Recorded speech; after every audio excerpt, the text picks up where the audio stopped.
Hello and welcome to Trial TV Live. I am the Squeegee of Justice. Thank you so much for joining us today as we are going to begin our coverage of Ohio versus Bionca Ellis.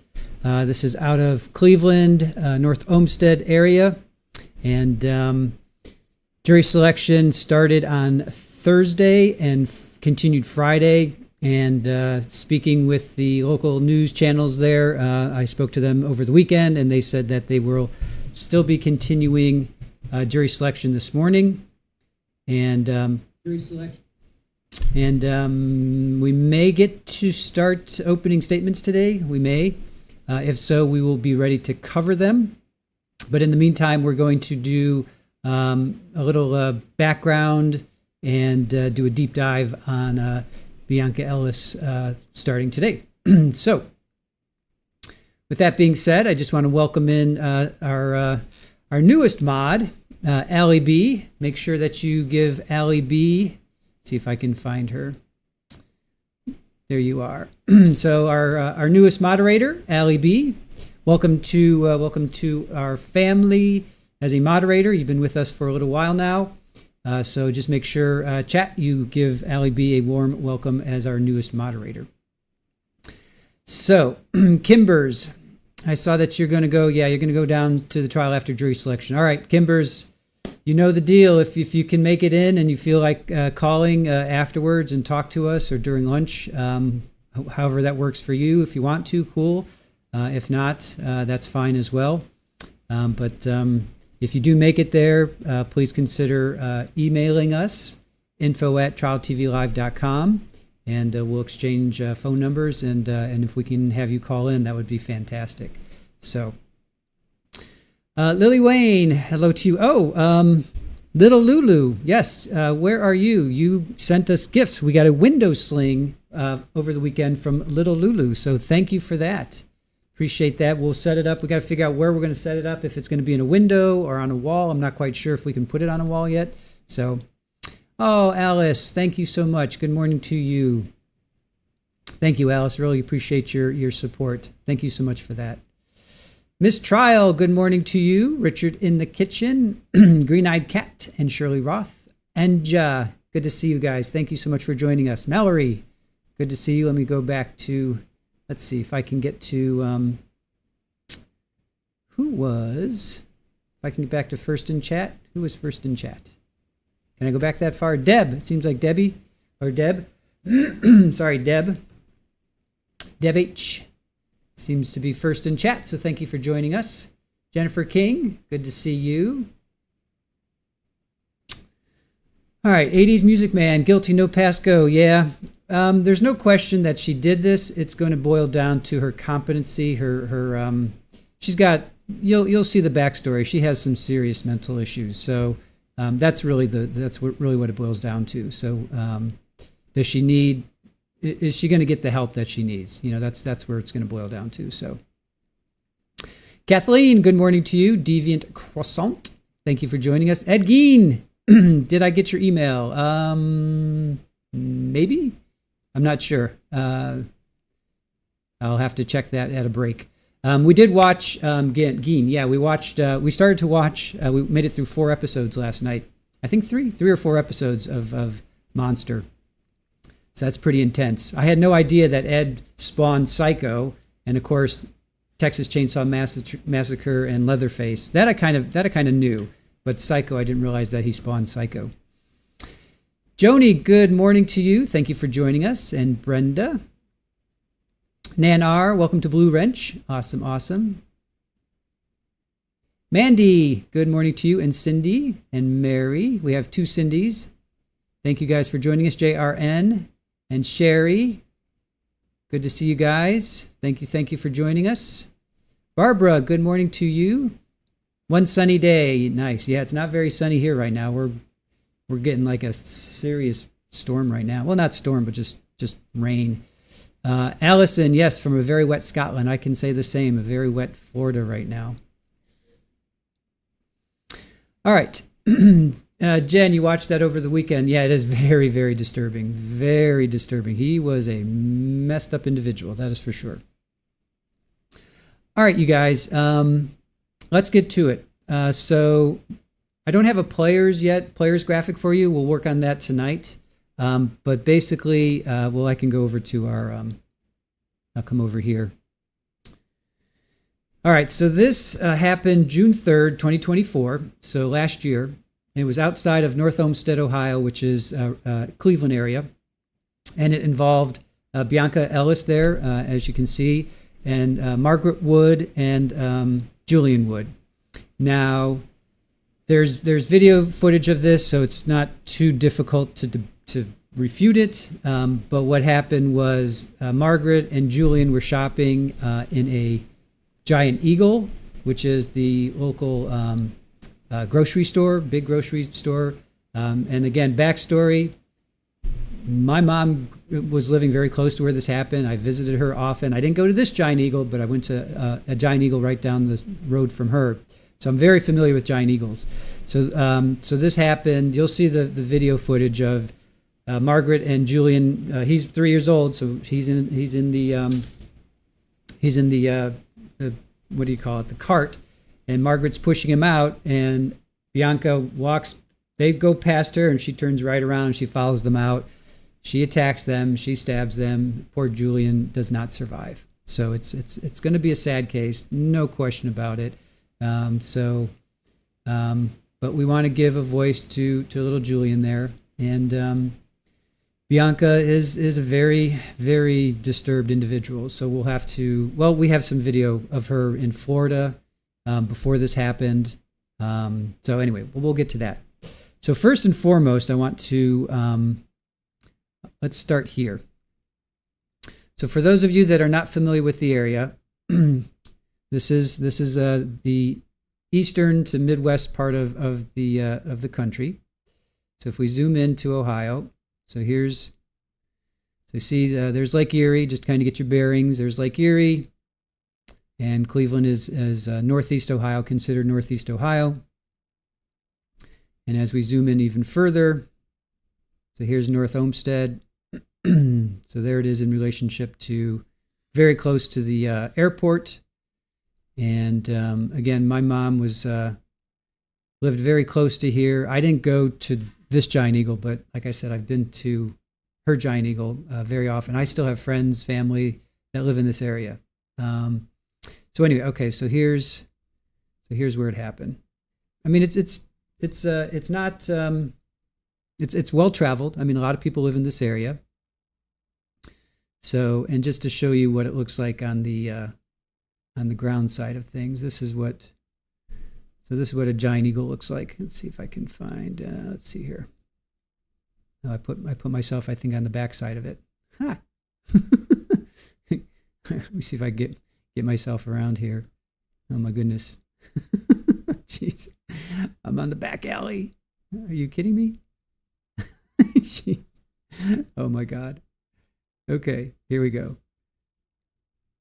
All right, so here's a Giant Eagle. Oh, no, that's a thrift store. Oh my goodness, I screwed this all up. Is this the Giant Eagle? There it is. Okay, so here's the Giant Eagle. So now you guys know it's it's like one of those plazas. Here's a Giant Eagle. It's one of those plazas that food and drug you can get beer and wine, but it's like one of these places. Let me come out here. Kind of a typical plaza. So you guys can kind of get the. Let me see if I can get over here. You can kind of get the idea.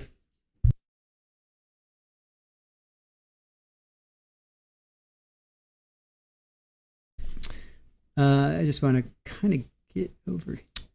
Well, I was hoping to. All right, so there's a liquor store there. There's the Giant Eagle over here. Erin was saying the thrift store is probably where she got the knives from, so we'll find that out in a second. Let's see, there's a thrift store over here. So there's a Starbucks. Where's the thrift store? Is there a thrift store over here? Yeah, here's the thrift store. So this might be where she got the knives from. We'll find out. So anyway, this is sort of the vibe of the place. It's kind of typical. Pretty much everywhere it's kind of everywhere USA, if you will. A lot of cities, towns have this sort of setup. So, all right, so that kind of gives you an idea of where this happened. So again, it's not isolated. It's pretty crowded, pretty congested. You know, here's fresh foods. You know the deal. So anyway, so it happened out here in this parking lot. So, all right. Now that being said, let's now get to, I'm going to start with the news first of all, and then we're going to work our way through some of her pretrial hearings. And like I said, they started jury selection on Thursday and Friday. They had jury selections. I spoke to the news over the weekend and the news channel, and they did say Law and Crime and Court TV were going to be there along with the local news. So it's a big deal. You know, this is a big deal in the area. All the local channels are talking about it. It's sad, right? It's a sad story. So it will be covered. So we're just going to keep our eyes out for when it starts. They may seat a jury now, and if that's the case, we are going to cover Jose Soto at 1:30. So if they do seat a jury, we will definitely come back on this and pick this up later today. All right, so let's start with the news as we do, and then we will get to her pretrial hearings and stuff.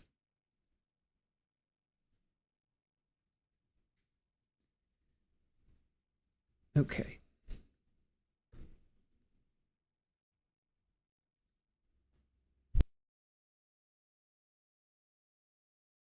Breaking news out of North Olmsted, where we've learned a woman and her 3-year-old son were stabbed.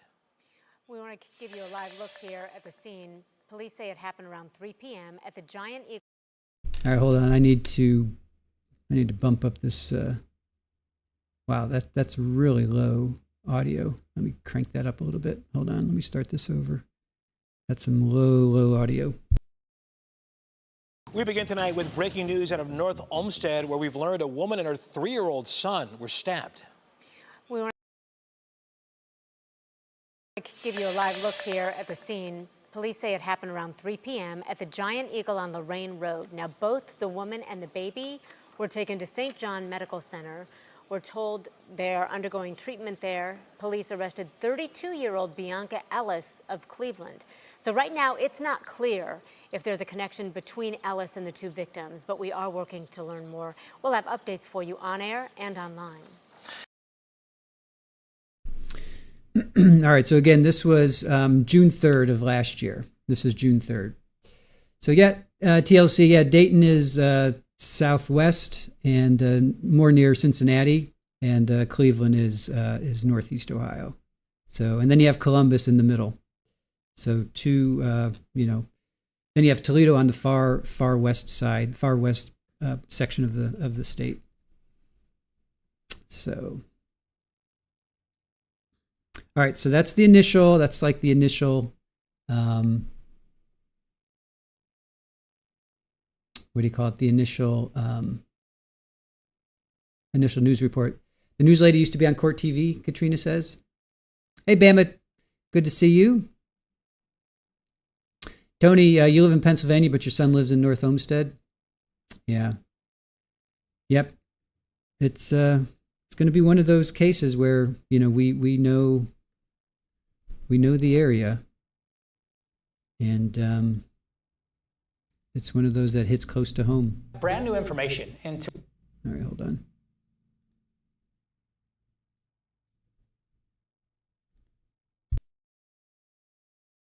Brand new information into our newsroom in just the past hour on that fatal stabbing at a North Olmsted Giant Eagle. That's right. We've just received 911 calls and videos that paint a frantic scene following the incident.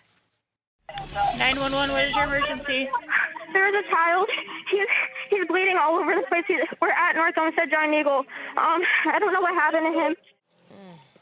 Our Kaitor K joins us now with the very latest from officials as they continue to investigate. Hi, Kaitor. Hey, so the suspect, Bionca Ellis, appeared before a Rocky River Municipal Court judge today for aggravated murder. Now, she appeared by video and kept her head down during this entire arraignment. The judge also scheduled her preliminary hearing and set her bond for $1 million. And about an hour after that, North Olmsted officials held a press conference. Mayor Nicole Daly-Jones and the police chief gave their condolences to stabbing victim 38-year-old Margaret Wood for her injuries and the loss of her 3-year-old son, Julian Wood. Detective Sergeant Matt Beck then started laying out the timeline, saying they got alerted of the Giant Eagle stabbing just after 3 o'clock yesterday afternoon. He says Ellis had obtained a large kitchen knife from Volunteers of America thrift store on Lorraine Road before heading to the Giant Eagle. He was then seen exiting Volunteers of America, walked over to Giant Eagle, where she was on their cameras, spotted Mrs. Wood and her son, and then proceeded to follow them out to the parking lot. And somewhere near their vehicle, Miss Ellis then attacked the two of them. As of this point, in speaking with the mother and our knowledge that no, there was no connection between these two whatsoever, this was entirely a random act of violence. Sergeant Beck says no more than 2 minutes passed from when Ellis saw Wood in the grocery store and the stabbings themselves. He said the child was in the shopping cart at the time and suffered 2 stab wounds, one in the face and the other in the back, and the mom was stabbed in her shoulder. Now, Ellis's next court date is set for June 10th. And just moments ago, 3 News obtained 911 calls and police video of Ellis's arrests. We are currently coming through those, and we will show you guys what we are finding coming up at 5. Just an absolutely tragic story. All right, Kaito, we look forward to hearing more from you at 5 o'clock. Thank you. So that thrift store that we showed earlier, you know, when we dropped the pin, I dropped the pin, we were walking around. So that is, as Aaron said, that is the thrift store. That is the thrift store. So she got the knives there, and I cannot wait to hear what her psychiatrist, psychologist, whatever. I can't wait to hear what they say. You know, what's the story here? What is the story behind all of this? So, all right. So now we're going to get to that press conference. So let's hear the press conference.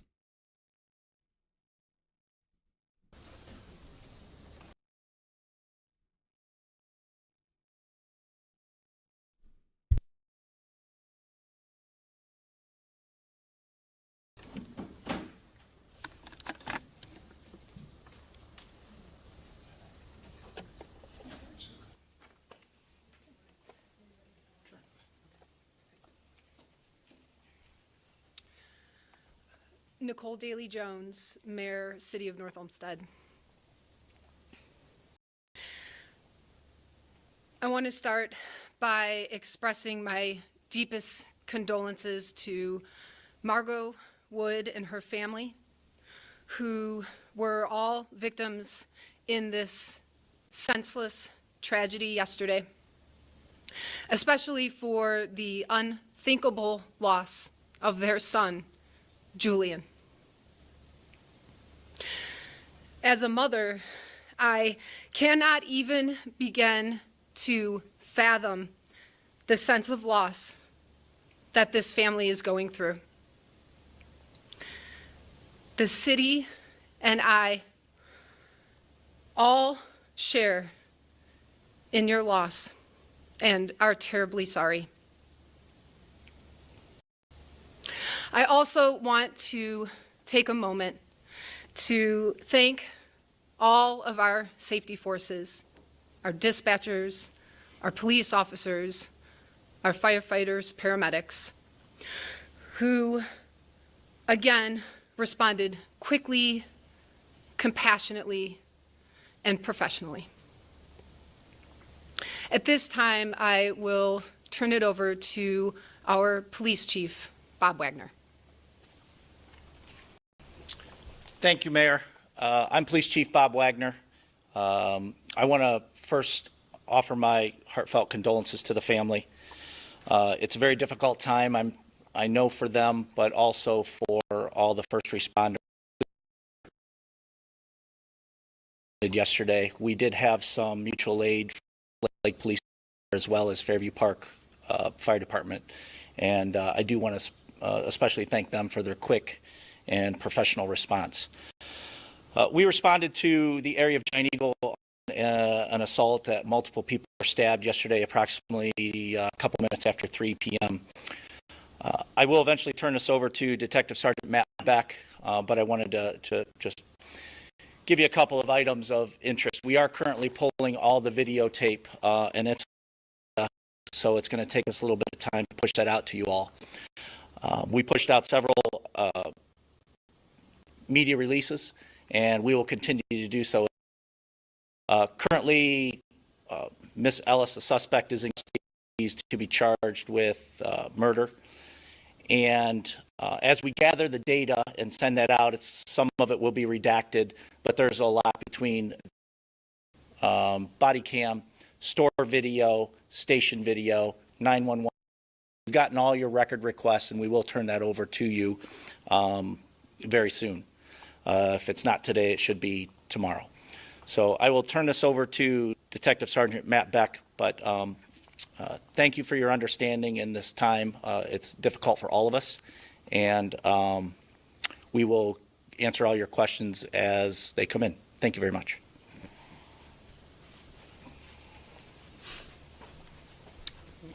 Good afternoon. I am Detective Sergeant Matt Beck. As the mayor and the chief have already stated, I do want to take this opportunity to offer my condolences as well to the Wood family on the tragic loss of their 3-year-old son. Just to reiterate the facts of the case that we know to this point, yesterday afternoon at approximately 3:03 hours, our dispatch center got inundated with several 911 calls reporting a black female dressed in all black had just stabbed several people in the Giant Eagle parking lot, which is located right across the street from our police station. Our all available units that we had, I think there was about six or seven patrolmen, several detectives responded there. The female was located, still carrying the knife that she used during this incident near the Dover Center exit from Giant Eagle. She was taken into custody. She provided no resistance to us, and she was immediately transported to the North Olmsted City Jail. The officers on scene also tended to the 2 victims. Was 3-year-old male, and then his mother, 38, both of North Olmsted. Our officers did an amazing job doing life support, life-saving measures on both the child and the adult. Unfortunately, though, as we know, the young child did pass away yesterday. Miss Ellis has been charged with aggravated murder, as the chief said. She was arraigned this afternoon. The case has been continued, and once we do present this to the grand jury, additional charges will be filed. I do want to take a moment to correct something in my initial press release this afternoon that I stated that Mrs. Wood would make a full recovery. My intention on that was her physical wounds. I understand full-heartedly that there is going to be emotional trauma for the rest of her life. As somebody that has lost somebody that was 3 years old in my family, I fully understand the pain that she's going through. So with that said, I will stand for any questions that I can't ask or answer for you guys now.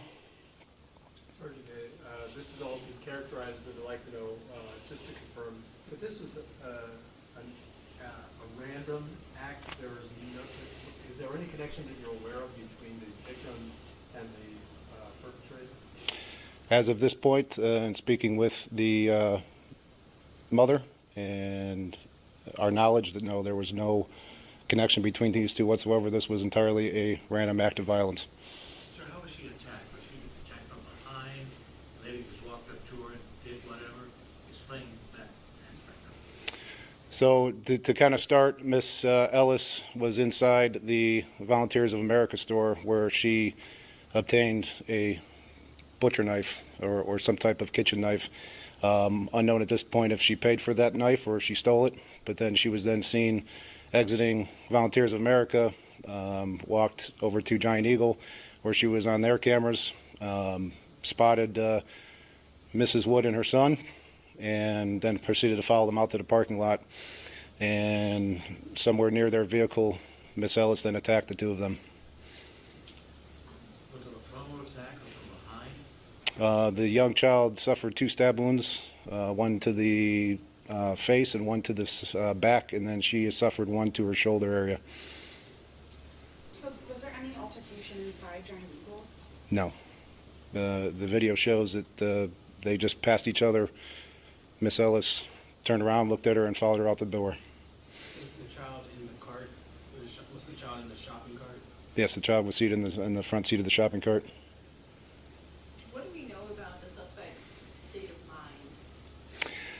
mind? Her past with the criminal justice system, there is nothing that shows that she has any violent tendencies. She's only been arrested for theft from our agency, and I believe one crime out of the state of Florida, which was also nonviolent. So there's no indication that why she committed this. There is some mental health concerns that we have, but nothing concrete at this point. So has she been interviewed, and what can you share from that? The interview we did attempt to conduct today with my detectives was, she wouldn't speak about anything. She lawyered up. In your release, you mentioned that the North Olmsted police are familiar with her. How and how recent, the most recent outside of this event? She was arrested in 2023 for a petty theft out of Walmart, and then was pled out in Rocky River Court and put on probation. Nothing prior to yesterday, I mean, in terms of her coming to the police station, talking to anybody, anything like that? So she was arrested, I believe, last Thursday on an outstanding probation violation warrant. She was held for court, and then she did come back yesterday inquiring about some money that she had. Sergeant, excuse me, so that was here in North Olmsted. She was arrested here on that outstanding warrant, and she came back here to discuss that. I know she's from Cleveland, is that right? Correct. So she was arrested on Thursday at Walmart. A welfare check was done on her, and she was found to have that warrant, so she was taken into custody. And then upon her release last week, she was came back yesterday morning inquiring about some property of hers. Exactly, how many 911 calls were there? That I don't know for sure. Did any bystanders try to intervene or get involved anyway? The incident itself happened with less than 5 seconds, so the people that were near there did react and respond, but by that time the incident itself was over and Miss Ellis was already walking away. But I believe there were emergency nurse on scene there, and as well as our officers attended to him pretty quickly. Sorry, do you know where she was walking to after the incident? No idea. Did she say anything during the attack or prior to? None that was reported to us. So she brought the weapon into Giant Eagle? Correct. No, this is just almost a year since there was the violent incident in Giant Eagle last June. Mm-hmm. Just wondering if there's a message you have to residents or to people in Northeast Ohio right now, since this is really the same story. You know, as a 17-year member of the North Olmsted Police Department, I can attest that we do take the safety of our residents very seriously.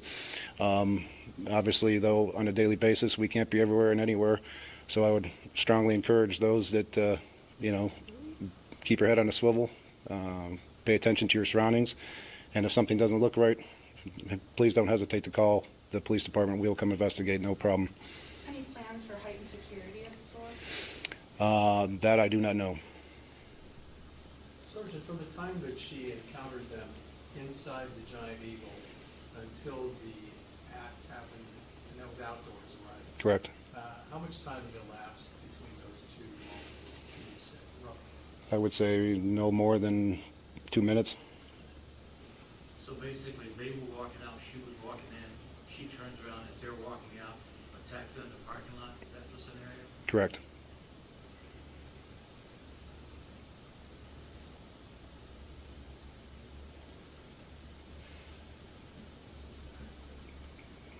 If nobody has any further questions, I appreciate you guys coming. Thank you. Thank you.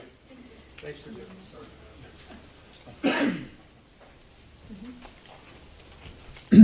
So we never did find out who that guy in the shorts was. I'm not sure who that gentleman in the shorts was. I will be, like you guys, Chief has said, we'll be getting into that requested information on the video and 911 call shortly. Thank you much. That's in like this afternoon? Yes. Okay. Thank you. Yeah, I'm not sure who that guy in the shorts is or was. All right, so sadly, just completely random.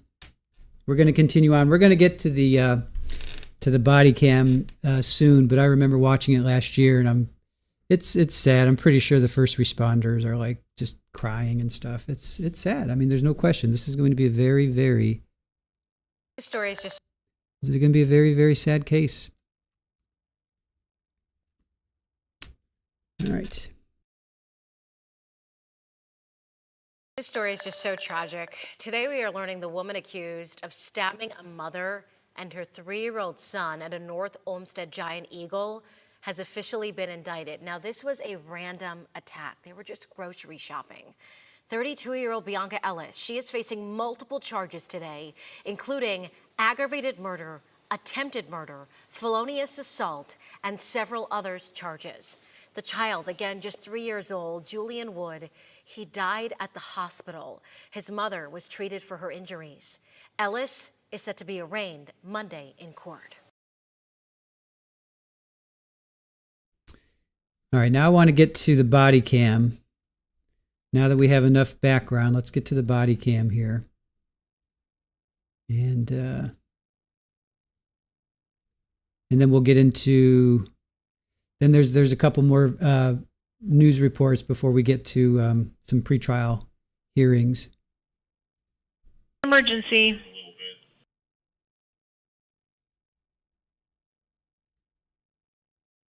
Let me just pull this back a little bit.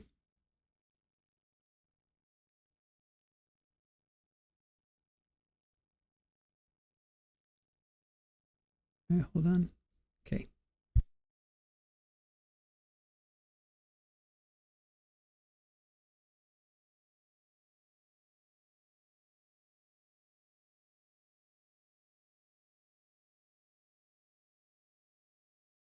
Stabbing somebody in the North. Where?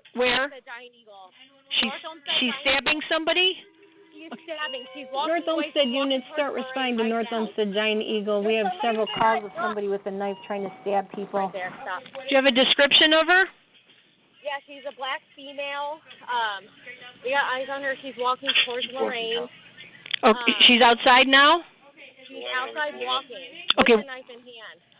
This is going to be a black female walking towards Lorraine Road with a knife. Black shirt, black leggings. All black? Right here, you're not going to follow. All Is anybody injured? Yeah, somebody's injured. I think this kid was stabbed in the mother's holding. Okay, hold on a minute. Ma'am, don't hang up the phone. I'm just going to keep you on hold. I got to get an ambulance heading there, okay? CPR is in progress as per one caller. And you're not injured?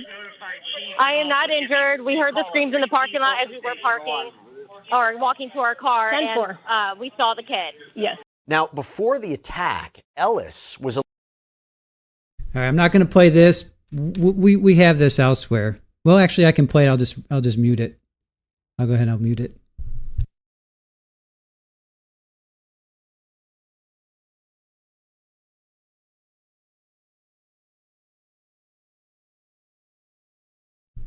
So she's. I want to get to the. All right, here's the body cam coming up. So she went to this thrift store and she got the knife, and then she's just wandering around. So there she is. That's them walking out, and that's her turning around and following them. All right, sorry, Jesse. I got to fast forward. All right, here we go.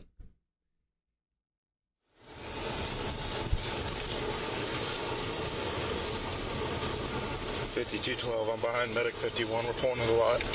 Medic, come in here and relieve him. Yeah, from back. Medic, come in and relieve him of his chest compression. You guys take it back. You got the shoulder. Get Mom out. Go take her to a car right now. Hey, somebody go get Mom. She doesn't need to see this. Ready? Go. Mom. In there, buddy. Where are you sitting? Hey, we need a second.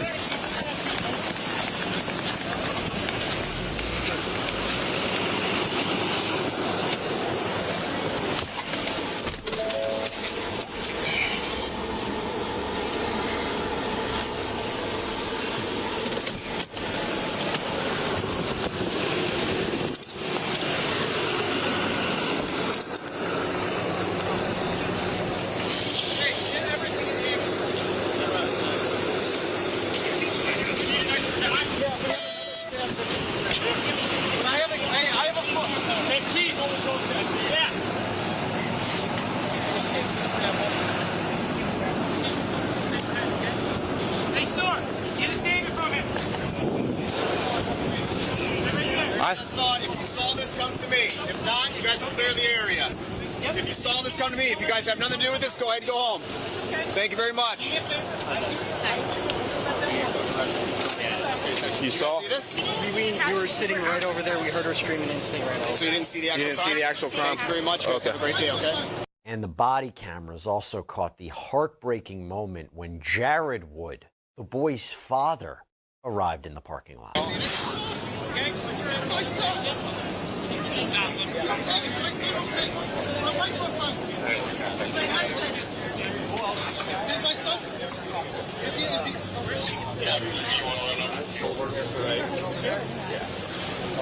Is that your son? Yes, Ken. Okay, come here. We're gonna have somebody take you to the hospital. All right? I can take it. Okay, we're gonna have you take you to the hospital. Okay? I'm parked over there. No, you leave your car over Where's there. your keys at? I have my keys right here. Where's your car at? I'm taking him down. Yeah, I'll be right there. I'll get your keys so you don't worry about it. Witnesses recounted to officers what they say they saw happen. And just stabbed. Did she say anything? No, anything? I didn't hear anything. I had my windows down. I didn't hear anything. All I heard was just screaming, and the lady grabbed her child up out the cart, and that's when it fell over, and they collapsed over here, and the lady just continued to walk off, and that's when everybody just kind of came out of nowhere. Yeah. And I got out. The one guy, he said, "What happened?" I said, "I don't know. I'm going to go look." I came about halfway, and I saw her trying to get away, so I hopped in the car and chased her down. Okay. To almost where that white building is. Yeah. That's when I called 911, and like literally 30 seconds later, you guys showed up. Okay. All right, cool. So the kid was in the car? Yeah. Okay. So from there, police hopped in a cruiser. They took off after the alleged attacker. She lay on the ground while they arrested her. On the radio, you can still hear the chaos over at the grocery store. Where's your cuffs? You got cuffs? Who's got cuffs? Hey, slow down. Hold on. We're good. All right. Yep. Okay. Ken, you want me to go to the female or Giant Eagle? Go to the female that Hey. she's in the first 3 rows farthest north. Copy. I will be up. You got a med kit? Okay. Roll her on the side. You're good. Who's got a med kit with her? We're gonna get her up. We have a female in custody. Are you bleeding? Are you hurt anywhere? Female in custody, 1504. Nice right there. 5217, I'm out. Let's get her up. Here you go, man. Hold you up, okay? Grab your other arm. 11. Do you have someone there with you? We're going to lift you up, okay? Stand up, okay? 1, 2, 3, stand up. Stand up. Come on. In route. 14's in route with the exit. All right, let's put her in the back of the car. Hang on. I'm going to check her right here. Let's go to Giant Eagle. Okay. Fire's been dispatched. You good with that? Yeah. Walk her back this way. 52 LO3, I got 3 units. 1719 myself at Giant Eagle. In the parking lot, third aisle, if you got EMS coming. We don't have anything here for shit. Petro, out in the parking lot. We're out in the parking lot. So what happened? Margot Wood was stabbed in the shoulder, expected to survive. Julian was stabbed multiple times in the head and the chest. He died at the hospital.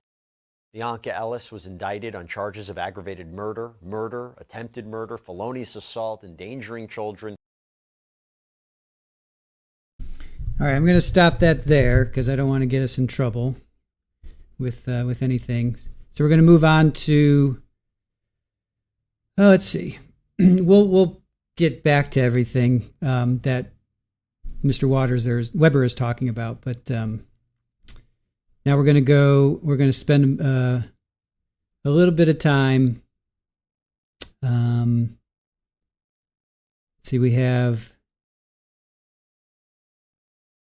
All right, I'm just gonna keep going in the timeline. We'll just keep going with the timeline here.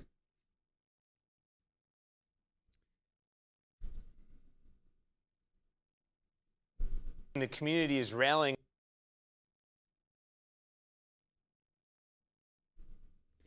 Let me put myself down a little bit here. Okay.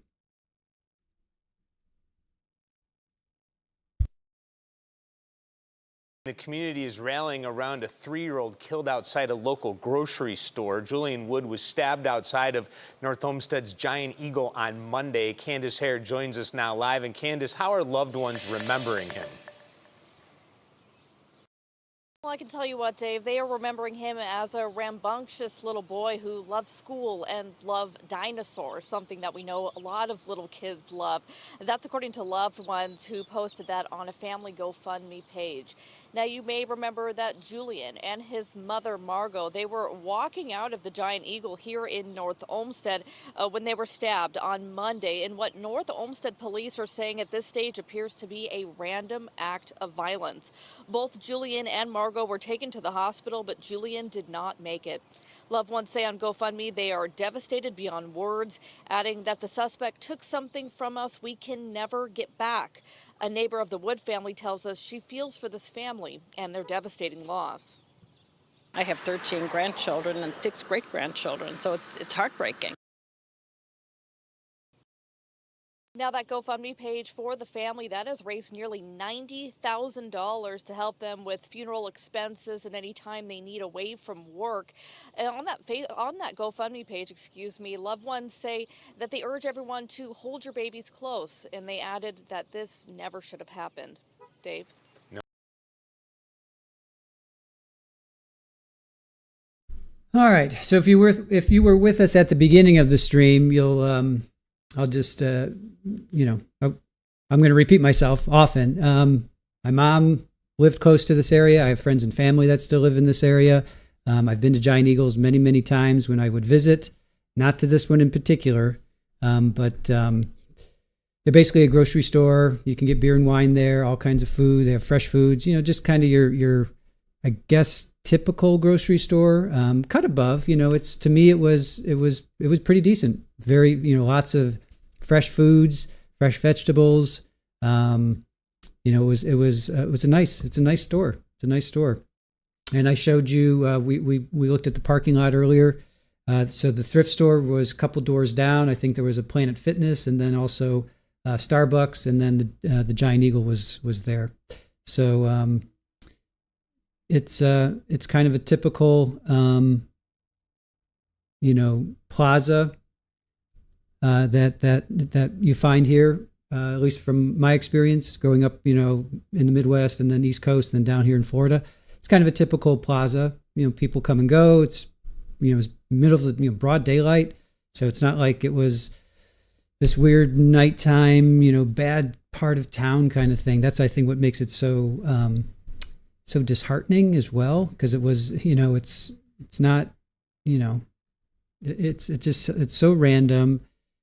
We are getting the area of the town is nice. Lots of people around, broad daylight. So it's just kind of, I think it's chilling on a lot of different levels. So, all right. So next up is going to be, here's some security video.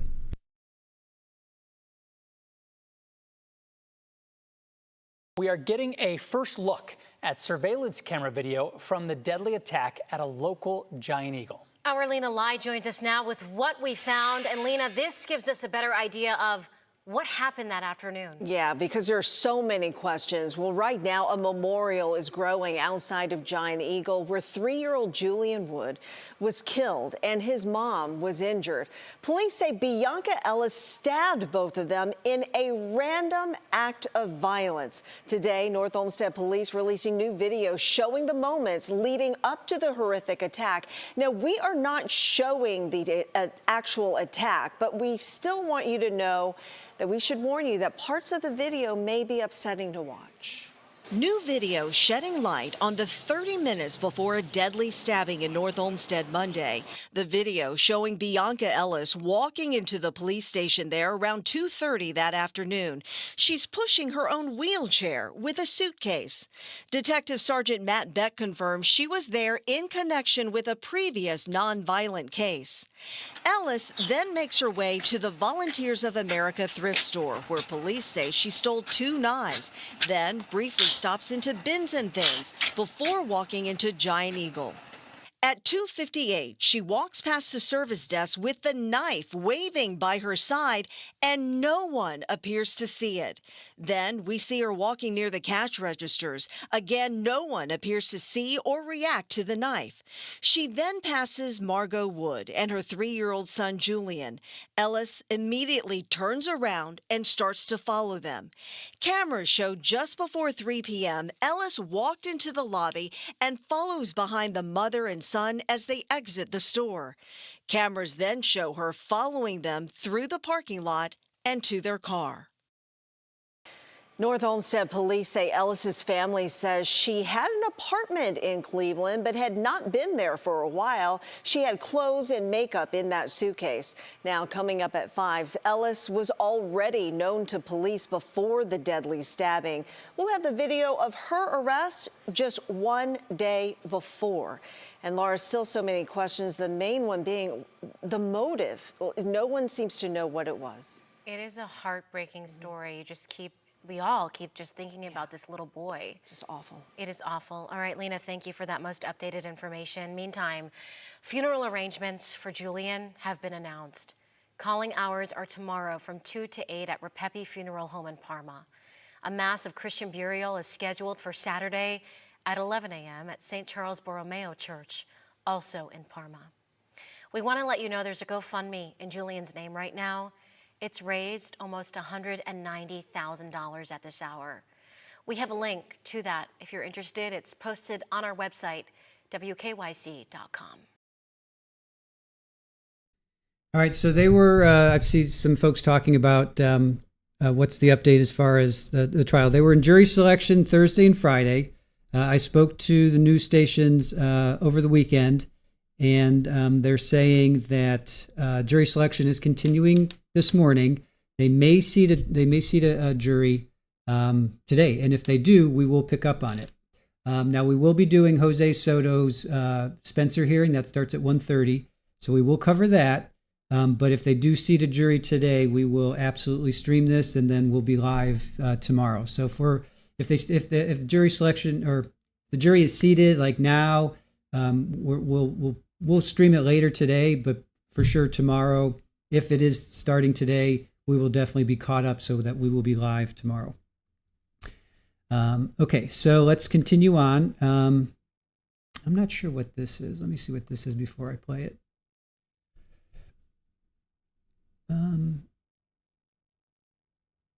Okay, so this is her arrest. All right, and then she was arrested down in Osceola County. It seems like Stefan Stearns was Osceola County. Jose Soto, Osceola, or no, he's Port St. Lucie. He's Fort Pierce. Who else was Osceola County? In Kissimmee. Shoot, I can't think right now. But it seems like there's a lot of things that happened in Osceola County. So anyway, she was down here. She said she was on vacation. So we'll get to that in a second. We may now. All right, let me move myself over here because it'll be easier. All right, so here's another news clip.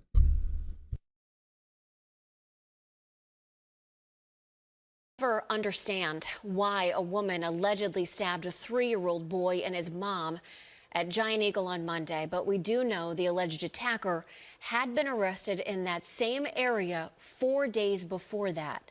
Police have released video of that arrest. Dan DeRose joining us now with that, and police have to really investigate all of this, Dan, as they try to get justice for this family. And people may ask at home, why are we continuing this story? It's because there are so many questions. Who is this person? How could it be done at random and with no association with the mom or that 3-year-old little boy?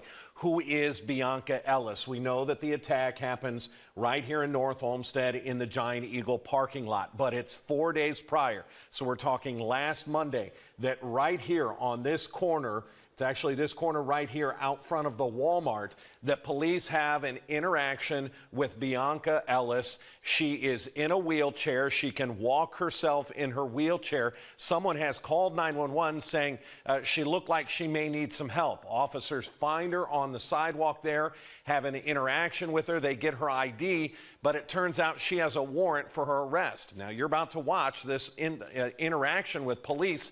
You can judge for yourself. I've seen hundreds of arrests on tape, and this one seems to be fairly routine. Hello. Hi. Are you all right? Yeah, I'm going over here to the bus stop. You're okay though? Somebody called because they were concerned about you. Yeah, I kind of get lightheaded from my medicine. 5221, I'm out. Do you need assistance at all? Or you need an ambulance or anything? Are you feeling all right? No, I think the temperatures is getting to be just right. Okay. Do you have an ID on you just so I can tell them that you're all right? Thank you. Copy. All right, Bionca, you know you got warrants. Girl, I don't know. They're probably for here, yeah. So we gotta check on those, all right? You got anything crazy on you? No guns, knives, drugs, bombs, nothing like that? All right, I'm gonna cuff you in the front, okay? That's fair? Go ahead, face me for a second. Right here. Thank you, ma'am. I don't want to pinch you. As you saw, she went willingly, didn't interact with police in any strange way. She was taken into custody. She was transported to where that warrant was out of. It was a probation violation warrant. She hadn't completed a class on a theft charge, and that's why she had a warrant out for arrest. It wasn't anything violent, but it is that interaction with police on Thursday, right here, that brings her back to the police department, which is right here on Monday. You're going to see that in new video just released today. A little bit of strange behavior at the police station just a half an hour before the attack at Giant Eagle. That's coming up at 4. Nikki? All right, Dan, thank you. And we are learning more about the funeral arrangements for 3-year-old Julian Wood, affectionately known as Juju. His visitation is tomorrow from 2 until 8 p.m. at the Ropepi Funeral Home on Pearl Road in Parma. His funeral is Saturday at 11 a.m. at St. Charles Borromeo Church that's on Ridge Road in Parma. And we know people throughout our community have the Woods family in their thoughts and prayers dealing with this unthinkable loss. We are letting our viewers share their condolences, their messages of love and support for the family. Hundreds have come in so far. If you'd like to share one, you can use this QR code on your screen. It'll link you to the page, or you can head to cleveland19.com. All right. Now we're going to continue on. Hold on. As she just mentioned, little Julian's funeral. So let's take a look at that. A poignant And again, the trial is in jury selection right now, Thursday, Friday. I spoke to the news over the weekend. They said that jury selection was going to continue today, this morning, and they may seat the jury today. If they do, we will pick up on it after our coverage of Jose Soto Escalara. That's at 1:30. So whenever a jury is seated and they start, we will pick up on that later today. But then for sure tomorrow we're clearing the decks. So tomorrow we will be on this full on if a jury is seated today. It's all about the jury being seated. All right, so this is little Julian's funeral. A poignant farewell to little Julian Wood. A 3-year-old child. Didn't even get a chance yet. Grief came dressed in green, the color he loved best. It came with dinosaurs, his favorite, in a heartbreaking and emotional tribute. This is just devastating to let a family go through this alone. So just being present, hopefully, gives them a little comfort that we're all here for them. This huge outpouring of support and love, all for a tiny, innocent little boy. We're 100% behind you, and you never have to be alone ever again. The community making a solemn promise to never forget Julian Wood. Good evening. I'm Caitlin McCarthy. The image of the coffin coming out of the church, almost unbearable. But for Julian's family, struggling under the weight of their grief over his senseless, random murder, the one thing giving them the strength to get through it was a sight of all the people lining the streets, many of them strangers. Vic Gideon was outside the church on this emotional day. The community turned out, lining Ridge Road in Parma outside St. Charles Borromeo down to Snow Road on the way to North Olmsted. Why is it important that you're here today? Because I think it's important for everyone to support the family with our love and our thoughts and show our support. So I wanted to be here today. Why are you out here today? Just to show support for the family. You know, it's just horrible that something happens like this. A 3-year-old child didn't even get a chance yet. Just terrible. Parents bringing their children out a Saturday morning, but the support started earlier. Ribbons on trees outside St. Charles, put up by neighbors who didn't even know the family. You put the ribbons up yesterday? Yes, we did. My Pam, my neighbor, and my other neighbor, Michelle Ketchum, came, and we put all the ribbons up just to show support for the family. It's devastating. I can't even imagine. During the funeral mass, the procession route became even more populated, with people showing up wearing green and carrying dinosaurs. It's just, I saw on Facebook that was his favorite thing was dinosaurs. So it was just important to be here to show that the family has support in the community. It's wonderful that they're doing it all the way to Sunset Memorial. From tragedy that ripped apart a family to an outpouring of support that brought a community together. There's a lot of evil in the world, but there's so much more love that outweighs it. Vic Gideon, 19 News. The community holding the family close all the way to the cemetery where little Julian was laid to rest. People all along the procession route letting the little boy who loved dinosaurs hear them roar. Here's Colton Molesky. Today, 3-year-old Julian Wood was buried at Sunset Memorial Park.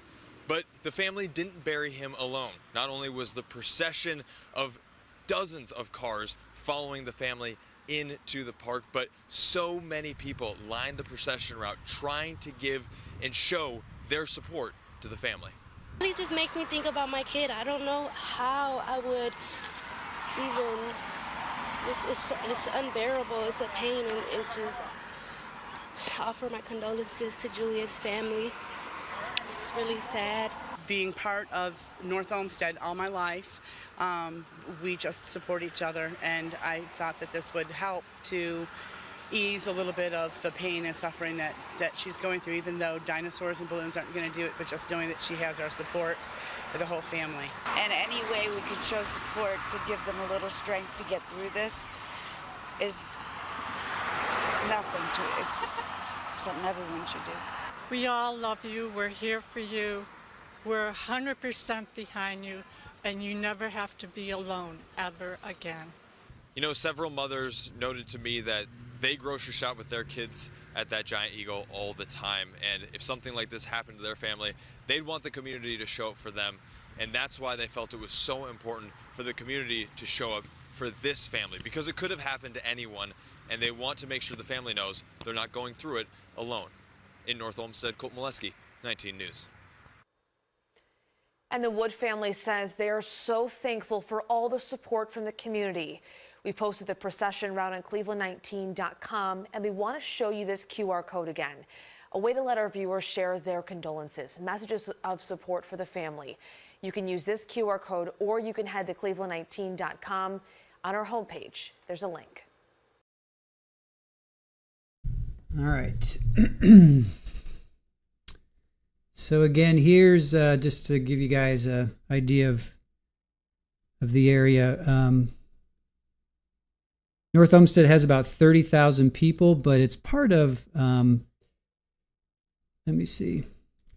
Cleveland's one of those, Cleveland's got 365,000 within the city itself, but all the surrounding areas, there's like 2 million or something. So not that they're going to be polling from 2 million people, but they're going to be polling. The jury pool will have. So this is where we are.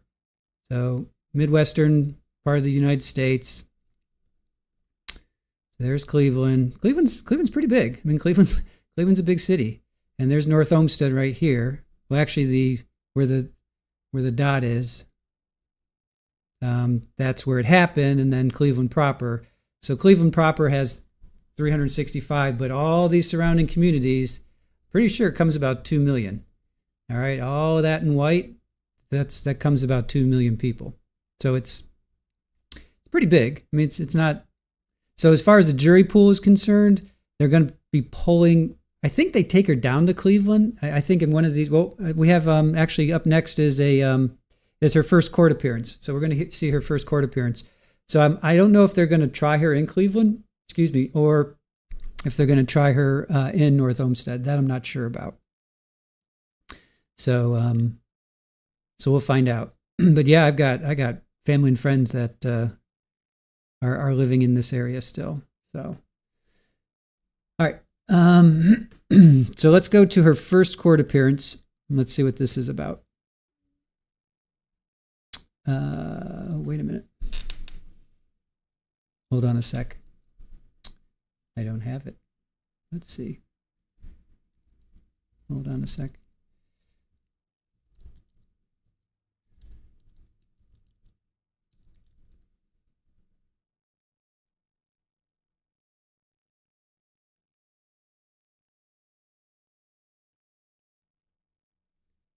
Hold on a sec, you guys.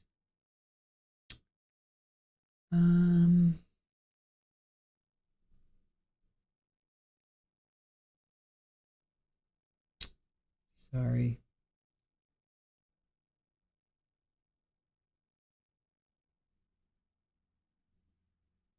Okay.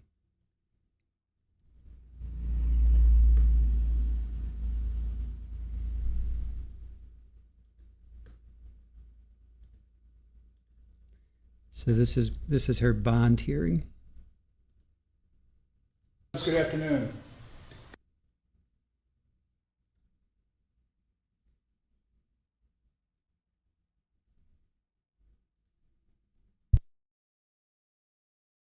All right, so now this is in Rocky River.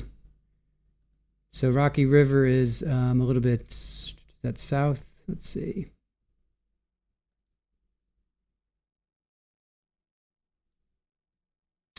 Yeah, so Rocky River is like right next door to North Olmsted. So this is where her bond is being, or her first court appearance.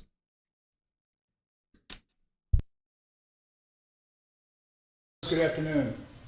Good afternoon, Your Honor. You had an opportunity to speak with Ms. Ellis, correct? I have, Your Honor, yes. All right. Is she going to be able to participate in this initial appearance? She is, Your Honor, and we are prepared to answer the question about whether or not she wants to waive or demand a preliminary hearing. We have a copy of the complaint in front of us as well. Very good. We'll be on the record on case number 24 CRA 791, State of Ohio, City of North Olmsted versus Bionca Ellis. Ms. Ellis, you're before the court on the offense of aggravated murder. And Ms. Stevens, you did receive a copy of the complaint. Do you waive the reading of the complaint into the record? Yes, Your Honor, we do waive reading of the complaint. Ms. Ellis, you have the right to what is termed a preliminary hearing. A preliminary hearing is a hearing in the municipal court. It is not a trial to determine your guilt or innocence. It is a hearing to determine whether or not the state of Ohio and the city of North Olmsted can produce sufficient evidence to establish probable cause that 1, a crime was committed, and 2, that you committed the offense. If you request a preliminary hearing, you have the right to confront and cross-examine any adverse witnesses. You have the right to subpoena your own witnesses. You yourself have the right to remain silent. You don't have to do or say anything. The burden is upon the state of Ohio and the city of North Olmsted to establish probable cause. If probable cause is established, this matter will be bound over to the Cuyahoga County Grand Jury for their review and possible indictment. If you are so indicted, you'll receive a summons to appear in downtown Cleveland at the Justice Center, and it'll be at that point in time you would enter a not guilty plea and be afforded a jury trial to determine your guilt or innocence. You have the right as well to waive the preliminary hearing, and you have this matter bound over directly to the grand jury in order to expedite any hearing or trial that you may have. You have the right to counsel. The court is appointed, or the appearance of the public defender, Ms. Stevens, is there. You further have the right to remain free on bond, and before you leave the presence of the court here today, we'll discuss the issue of bond as well. Ms. Stevens, on behalf of Ms. Ellis, how do you wish to proceed? Thank you, Your Honor. We have had a chance to discuss the waiver or the demanding of a preliminary hearing. Ms. Ellis would like to demand a preliminary hearing at this time. Okay.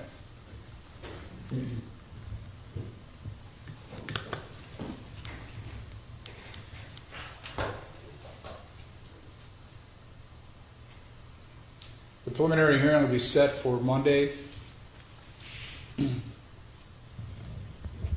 June 10th at 10:30 in courtroom 3. And Officer Curtis, may I hear you on bond? Your Honor, based on the nature of the offense, the city would request a high cash bond as high as the court is comfortable with. Bond will be set at $1 million cash or surety. Okay. Thank you, Ms. Stevens. Thank you, Officer Curtis. And we'll Thank you, Your Honor. Are you ready for Mr. Walker? Yeah, you could replace him. Thank you. We'll see him. Thank you, Your Honor. Thank you, Ms. Stevens. Oh, excuse me. Can I go back on the record, please? Could I have that back, please? I forgot one important thing. One of the most important things. I apologize. The record would reflect that Ms. Ellis was arrested on the 3rd of June and appeared in court on June 4th by video or with counsel. The nature of the charge, possible penalty, and all rights are explained in open court and on the record. Upon review of the complaint filed against the defendant and detained without a warrant on the charge of aggravated murder, I will find that probable cause was shown and the detention was warranted. All right, the defendant requests a preliminary hearing. The preliminary hearing will be set for, as I stated, Monday, June 10th at 10:30 in courtroom 3. Bond set at $1 million cash or surety. Okay. Now you could replace her. Thank you. Thank you, Your Honor.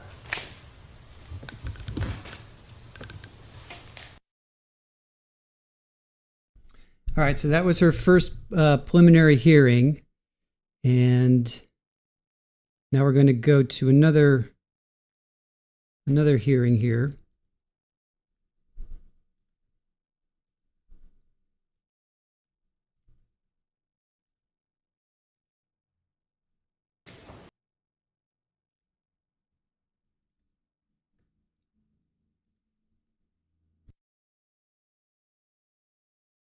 Where the wild things are.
Ready, Judge?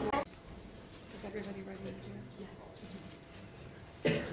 Jail? Everybody ready there?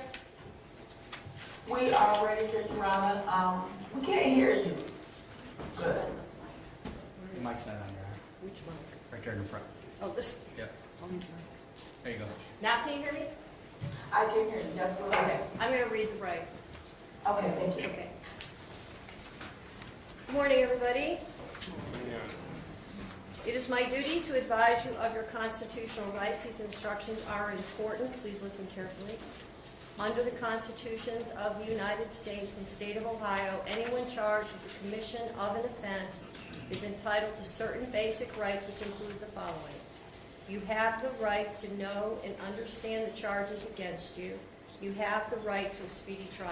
You have the right to a trial by jury, or you may waive that right and have your case tried by a judge without a jury. At trial, the state of Ohio has the burden of proving you guilty by evidence beyond a reasonable doubt. You have the right to meet your accusers face to face and to cross-examine witnesses for the prosecution through your counsel. You have the right to summon and subpoena witnesses on your behalf, and you may not be compelled to testify against yourself. If you are unable to afford counsel, the court will assign counsel to represent you. You will be assessed a $25 fee for appointed counsel. You will not be denied an attorney if you are unable to pay that fee. At the end of your case, you may be ordered to pay the fee if your judge determines you are financially able. If you choose to hire your own attorney, you have the right to a reasonable continuance to hire one. You are not here today for the trial of your case. This is your arraignment, your opportunity to be informed of the charges against you, for bond to be set, and for you to enter a plea. You do not have to make any statement about the charges against you, but any statement may be used against you. As your name is called, please step forward. You will be asked when you received a copy of your indictment and whether or not you understand the charges placed against you. By law, you have 24 hours before you must respond to an indictment. If it has been less than 24 hours since you received it and you wish to continue the arraignment, you can waive the 24-hour notice and we will conclude. If your case is going forward by information, I will ask your attorney to place on the record that they discussed with you waiving the presentment of your case to the grand jury. You will be asked if you understand the charges against you, if you knowingly and willingly sign the waiver, if you consent that the charges proceed by information rather than by indictment, and if you wish to continue to be arraigned by waiving the 24-hour notice. You will be asked how you plead. A defendant may plead not guilty by reason of insanity, guilty or with the consent of the court, no contest. If you want to plead guilty and do not have a lawyer, or if you wish to enter any plea other than a not guilty plea, the court will assign counsel so you have the opportunity to discuss your constitutional rights before entering a plea.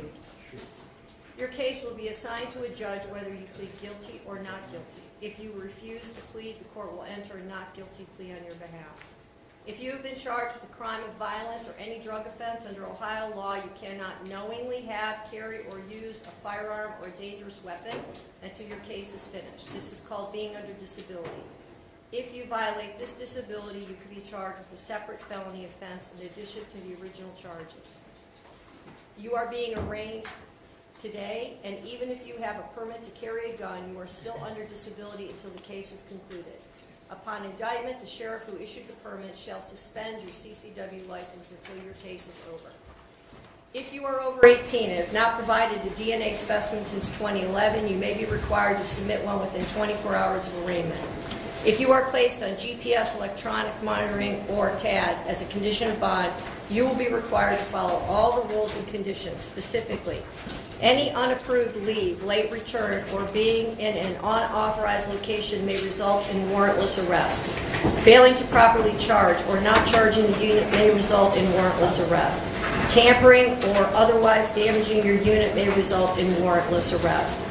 You understand that you may be arrested without a warrant if you violate any bond condition or rule of GPS electronic monitoring. All right, I'm going to fast forward until we get to her. Let me get up here. 04, Bionca Ellis.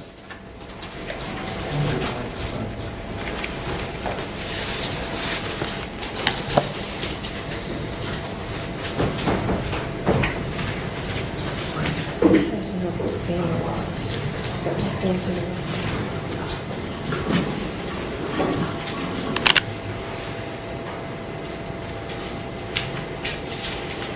Good morning, Your Honor. Ashlyn Carroll on behalf of Miss Ellis. We would Excuse me, I'm going to ask her the questions. Oh, sure. Miss Ellis? Miss Ellis? Miss Ellis? Yeah. Please raise your... All right, hold on, guys. Let me just switch this video. Give me a second here. Just give me a moment. Let me switch this video out.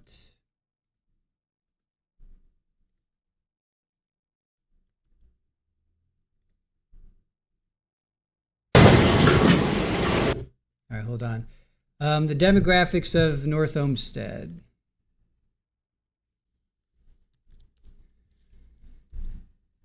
Let's see. Cost of living is 62% higher than the national average. Crime rate is significantly lower than the national average, with both violent and property crime rates also being considerably lower. School system is above average public school. Let's see. What is the demographics here? So the population in 2020 was 32,442. Whites are 87.8%. Blacks are 2.6. Hispanic 6.3. Asian 3.1. Population over 18 is 7,000. The median age is 44. In the U.S., it's 38. So let's see. Median household income is $74,559. In the U.S., it's $69,000. In Ohio, it's $61,938. Persons below poverty in North Olmsted are 10.6%. In the U.S., it's 12.6%. In Ohio, it's 13.4%. Family household below poverty are 7.2%. In Ohio, it's 9.3%. In the U.S., it's 8.9%. So 87.8% white, 2.6% black, 6.3% Hispanic, 3.1% Asian, and family households is 64%. So I hope that helped you guys with the demographics.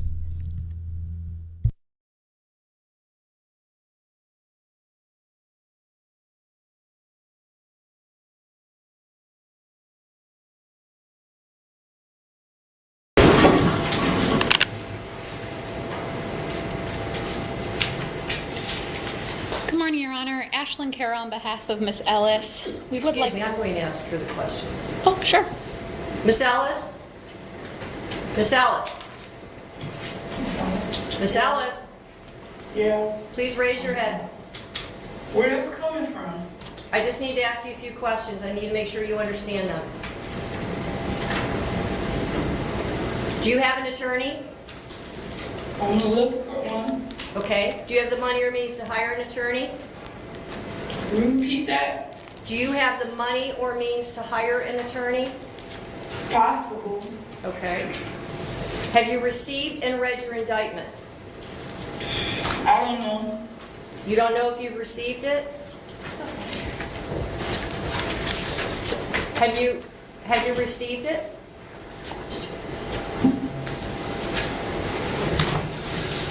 Ma'am, just tell me whether or not you've received it, please.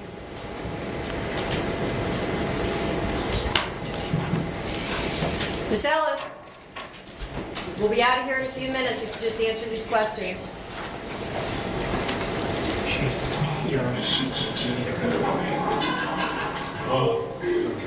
No, I haven't. Miss Ellis, have you received your indictment? What was her name? Miss Ellis? What was her name? The judge. What's the judge's name? Russo. Russo? That's right. Russo with an R? Have you received and read your indictment? Yes or no? If you haven't received it, I'm going to send it over there. So you need to tell me that.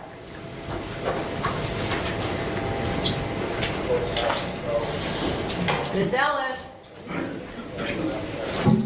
why don't you want to answer these questions?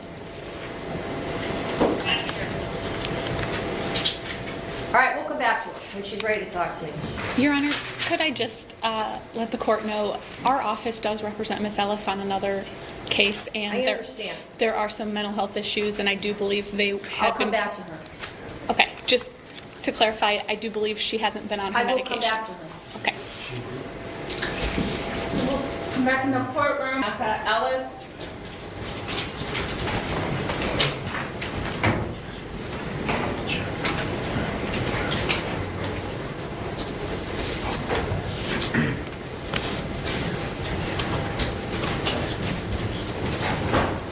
Miss Ellis?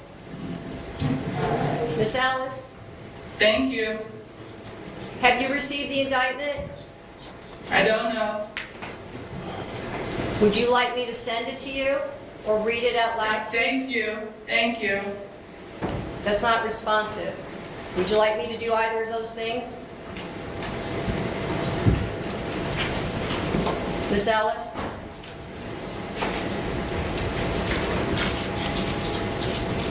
Do you understand on the indictment that the state has reserved the right to add the death penalty? Do you understand that? Have you read that?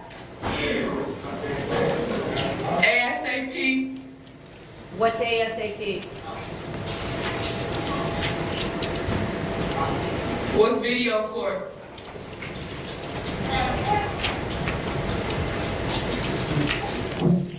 Your Honor, we would like to enter a not guilty plea for Ms. Ellis. We would like to waive a reading of the charges, waive any defects in time or manner of service. As I said, our office has reached out to the jail to get mental health services for Ms. Ellis. They were working with her on a previous case, and our social worker has gotten involved. So we would like to ask that counsel be appointed and that the public defender's office be one of those two attorneys, and ask for a reasonable bond. Has she received the indictment? Have you discussed it with her? I personally have not, but I do know attorneys from my office did go see her last week, and that there were some notable mental health issues. Did they go with the indictment? That I don't know. Well, then how am I expected to arraign her? I would like to waive that time period for her.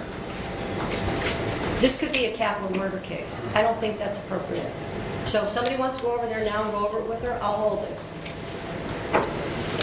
So send somebody over there. I'll reach out to the office. Okay, we'll come back. Ready, Your Honor? I'm ready. Going back to case number 692604, Bionca Ellis. I hear me.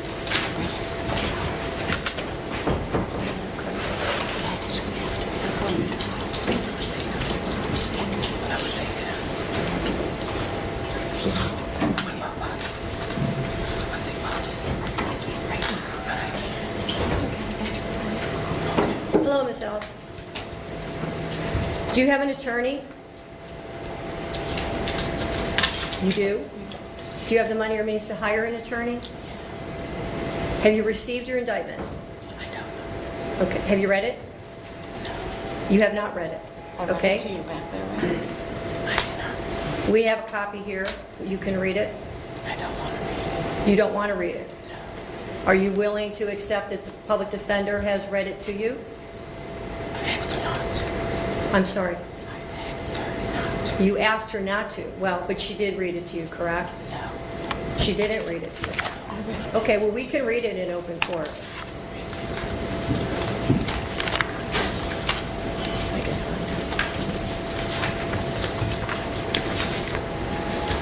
Okay. It's a 10-count indictment. Count 1 alleges that on or about June 3rd, 2024, the defendant did purposely and with prior calculation and design cause the death of J.W. 10/29/2020. The state of Ohio reserves the right to seek a superseding indictment containing the appropriate 2929.04A aggravating circumstances specifications. And so you understand that means the state is reserving its right to add a death penalty specification. Count 2 alleges that on or about June 3rd, 2024, that the defendant did purposely cause the death of J.W. 10/29/2020. Count 3 alleges that on or about June 3rd, 2024, the defendant did cause the death of J.W. date of birth 10/29/2020, as a proximate result of the offender committing or attempting to commit an offense of violence that is a felony of the first or second degree, to wit, felonious assault, Ohio Revised Code Section 2903.11A1, and/or endangering children in violation of Ohio Revised Code Section 2919.22B2. Count 4 alleges that on or about June 3rd, 2024, the defendant did knowingly cause serious physical harm to J.W. on date of birth 10/29/2020.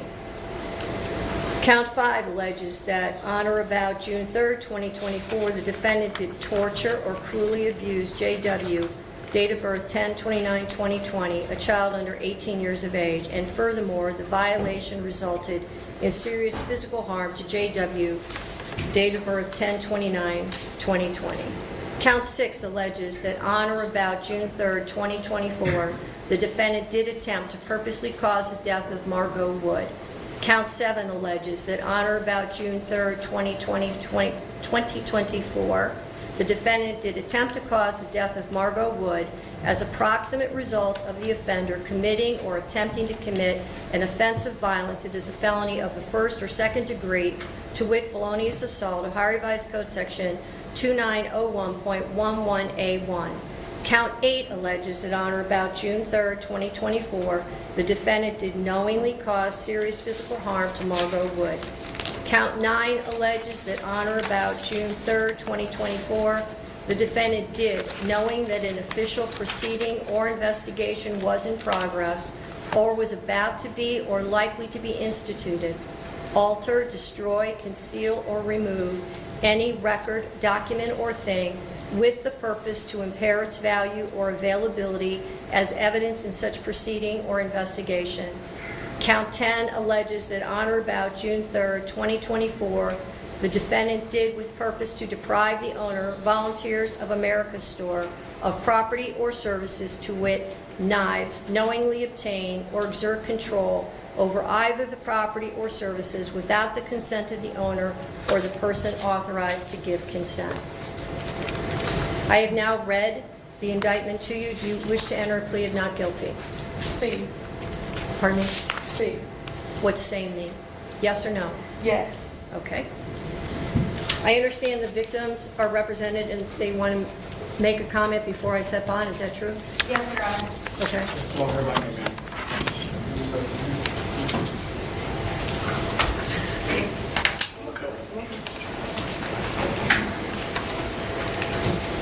Good morning, sir. Could you start with your name? My name is Jared Wood, father of the deceased, husband of Margot.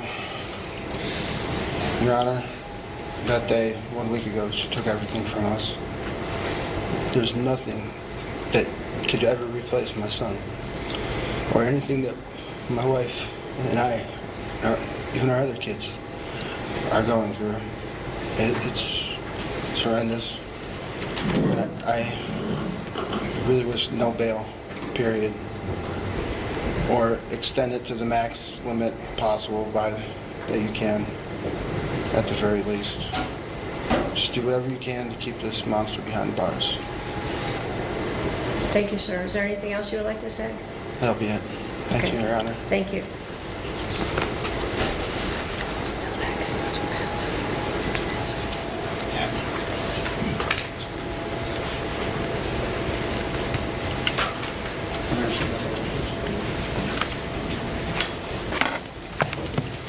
Is there anything else before I pronounce bond? Your Honor, we would just ask that you consider assigning the Public Defender's Office, recognizing this is not our number. We did represent her at the first appearance unit. I did meet with her on Friday. We have had contact with her family and begun working on the case. Thank you, Your Honor. When the original bond was set out of Muni Court, the bond was set at $1 million, and it was before the passing of one of the alleged victims. I do not believe that bond is appropriate given the change in circumstances and the allegations that are contained in this indictment. Bond is set at $5 million, cash, surety, or property. GPS, no contact with any surviving victim or victim's family. DNA order. Judge is John Russo. Pretrial is June 17th at 9 a.m. I'll assign counsel. Thank you, Your Honor. Thank you, Your Honor. You want me to sign that?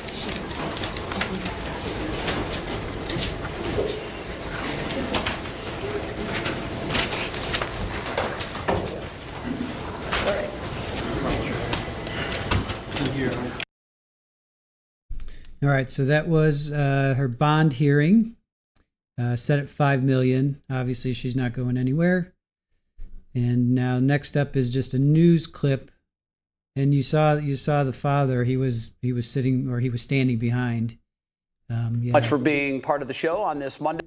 Just absolutely terrible. So let's see what. So here's a little news clip on what we just watched. Exactly 1 week ago today, a tragedy took place in North Olmsted. 3-year-old Julian Wood and his mother, Margot, were stabbed in the parking lot of a Giant Eagle. Julian sadly died from his injuries and was laid to rest just 2 days ago. Today, Bionca Ellis, the woman accused of stabbing and killing him, was arraigned in court on several charges. Julian's father also spoke today, asking the judge to make sure Ellis stays behind bars. Your Honor, that day, 1 week ago, she took everything from us. There's nothing that could ever replace my son. 3 News legal analyst Stephanie Haney joins us now with more on this story. Stephanie, can you break down this emotional hearing for us? I mean, it's hard to see this father who's clearly grieving. Very, very difficult to watch, Laura. You know, what started as video court today in the Cuyahoga County Court of Common Pleas turned into an in-person hearing when the judge couldn't get the answers that she needed from the defendant. And we did hear more from that father. It was a bizarre and emotional morning in Cuyahoga County Court today. Your Honor, that day, 1 week ago, she took everything from us. There's nothing that could ever replace my son. With the father of murdered 3-year-old Julian Wood pleading for the judge to deny bond to defendant Bionca Ellis. Just do whatever you can to keep this monster behind bars. Her arraignment today started on video. Miss Ellis? Yeah. Please raise your head. Where that's coming from? Before moving to an in-person hearing. Have you received and read your indictment? Yes or no? Miss Ellis? Why don't you want to answer these questions? When Ellis wouldn't cooperate. There are some mental health issues. Just to clarify, I do believe she hasn't been on her medication. I will come back to her. Okay. Once in the courtroom, Ellis first tried to plead not guilty to murdering Julian in Spanish. You wish to enter a plea of not guilty? Sí. Pardon me? Sí. Before the judge required she answer in English. What's same mean? Yes or no? Yes. Okay.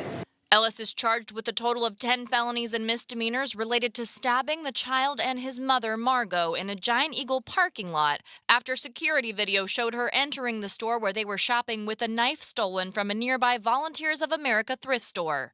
At first, Ellis told the judge she refused to hear the charges in the indictment against her. We have a copy here. You can read it.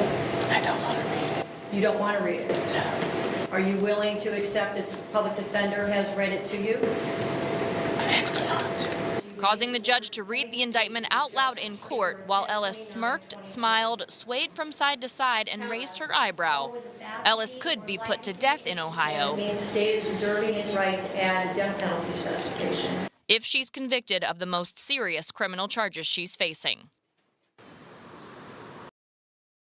Now, Ellis's bond in this case was originally set at $1 million when she was arrested. That was before we learned that Julian did not survive the attack. Today, the Cuyahoga County judge raised that bond to $5 million because he did not survive. And Laura and Jay, the next step in this case is a pretrial conference. That's on June 17th at 9 a.m.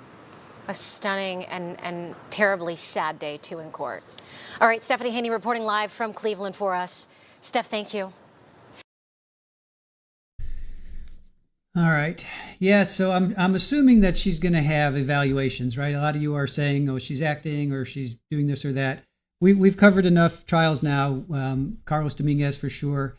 Where we talk about malingering, and it's next to impossible to fake. It's next to impossible to fake these things. So we will hear. She absolutely had evaluations. So this next pretrial this next video I'm going to show is pretrial hearing to determine her competency. So this was from June 17th of 2024. So again, we're just kind of walking the path. And again, jury selection was going on Thursday and Friday. I spoke to the news over the weekend, and they said that jury selection was going to continue this morning. If they seat a jury, they will start opening statements today. We are covering Jose Soto's Spencer hearing, though, out of Florida. We covered that trial, so we're going to follow that. We're going to finish up with him. So if they do start, if they seat a jury and they do start this trial, we will pick up on it after Jose Soto. But in any event, tomorrow our decks are cleared, and we will be live with this either later today or for sure tomorrow, if a jury is seated. It all boils down to how quickly can they get a jury seated. So let me just come back here and we'll just do that. Let's see. What are you guys talking about here? Virtuous says, "Thank you. It's so apparent she's not right upstairs." Yeah, I mean, it's obvious to us. It's obvious to me. Then the question boils down to, we've had this discussion before with Carlos and Chloe Driver, and when you're, what do you do with somebody who is like this? I mean, clearly she committed a terrible, terrible crime. There has to be consequences. But do we just throw them in a situation, meaning a jail, where they may get their meds, they probably won't get much therapy and help? Or do we put them in a place where they'll get treatment?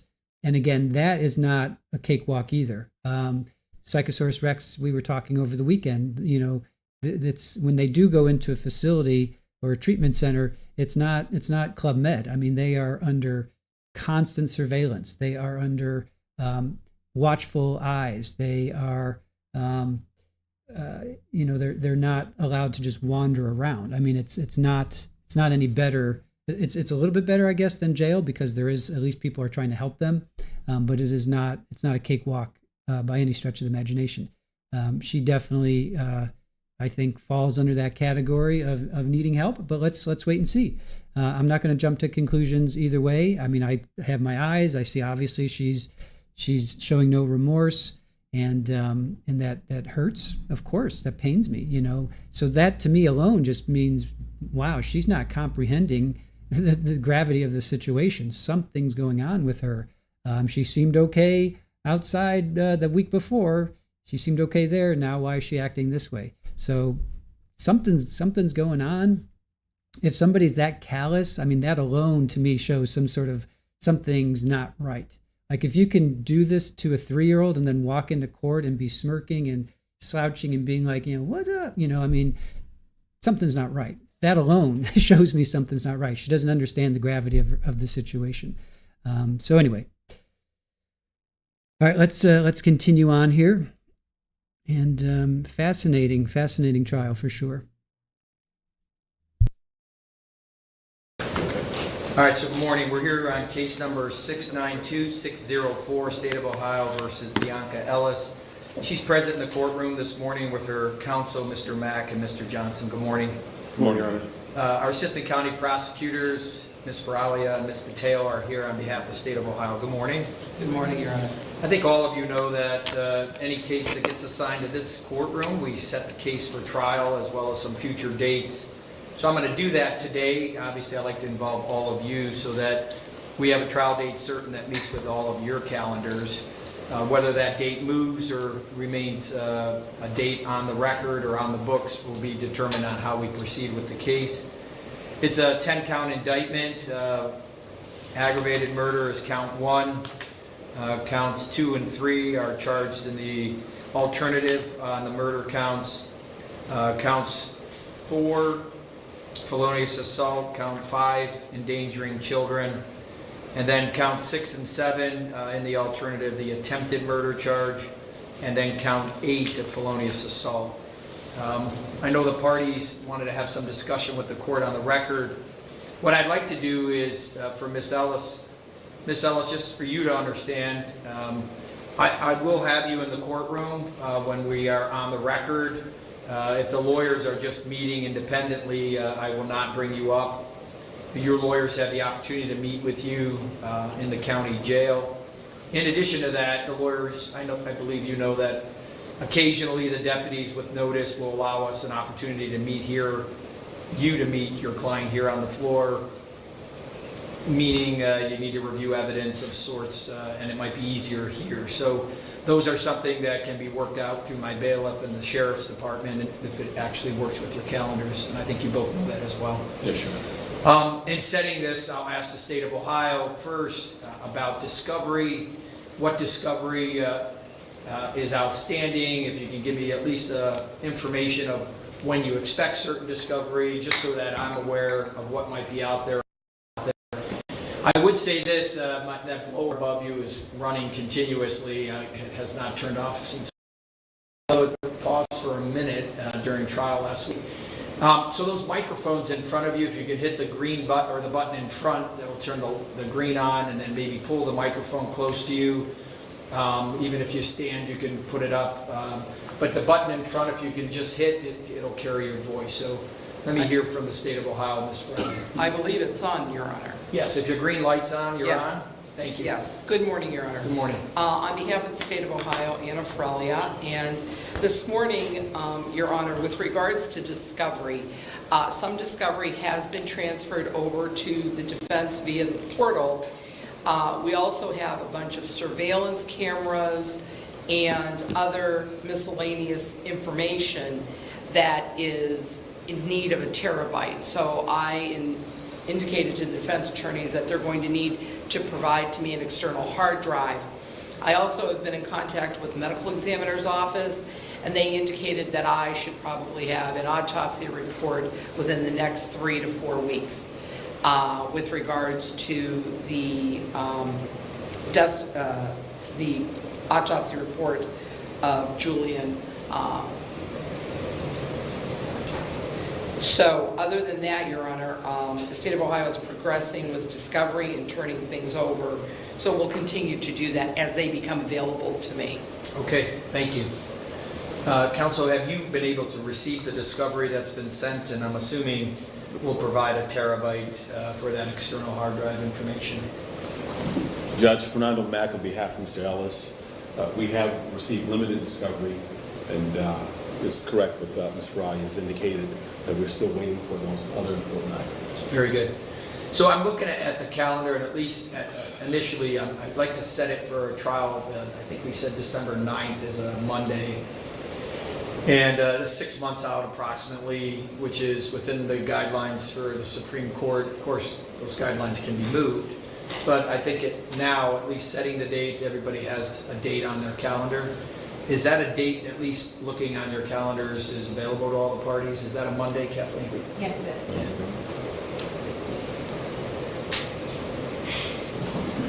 We seem to be the one, Judge, but that Yes. may not work out for my schedule. Okay. But there are also some other reasons that may toll the necessity of going to trial quickly in this case. Okay. And again, I'm not looking to move quickly. I'm just looking to have the date. So why don't we put the 9th down tentatively? And if you want to speak further on some of the thoughts regarding Ms. Ellis, I can hear from counsel. Why don't we put the 9th down as our trial date? Monday, December 9th. We'll go back to November for a final pretrial. November 7th. And then November 7th would be a final pretrial. Of course, I'll allow you to continue to make pretrials regarding just the attorneys. If there is a need to go on the record, I'll make sure that I have Ms. Ellis up. Anything further from the state? Not at this time, Your Honor. Anything further from counsel on behalf of Ms. Ellis? No, Your Honor. Thank you. All right, very good. Let me note just one thing that I wanted to note. So before the case was indicted and assigned to the court, a staff member of mine noted that they had attended the wake of the decedent in this case. I indicated to that staff member if they could explain to me how they found themselves at the wake, and if there's some concerns the court should at least put on the record. And so I am going to put it on the record. Staff indicated that their partner had, if I'm correct, grown up with the decedent's father while they were youth, and maybe played basketball, like maybe CYO basketball and things of that sort. My staff indicated they had no interaction with the decedent's parents, including the named victim and the counts that are before me as well, and had never met any of the parties regarding the family. Staff did tell me they went, and that was the first time that they met the parents was at the wake. So that brief moment. They also told me that they donated to the GoFundMe that somehow might be out there. And so I want to note that. I have, when I became aware of that, well, I became aware of that before the case was even assigned to me. And so then I felt it at least compelling. I don't know any of the parties, nor have I had any contact with the parties, and nor have I had any discussions with my staff regarding that. But I thought I'd put it on the record. I don't believe there's any conflict. I don't feel conflicted at all. And so I place that on the record for you to take for consideration if you believe that you think there's a conflict with the court. I don't see one, just because I don't know any of the parties. But if you want to take that to your staff or your superiors and have conversations, you can let me know, or if you want to speak to it now. Your Honor, on behalf of the state, we have no objection. In the efforts of being transparent, the members of the Wood family are related to a member of staff member in the prosecutor's office as well, and that person will have no contact or anything with regards to this case. So with regards to that, we like to put that on the record as well and let the defense know that. Very good. Thank you. And Mr. Johnson and Mr. Mack, I don't know if there's a concern, or you just take it under advisement, and you could let the court know if there's any concerns that you have, whether we're on the record next time or through motion, or if you want to speak to it now. Thank you. Yeah, okay. All right, very good.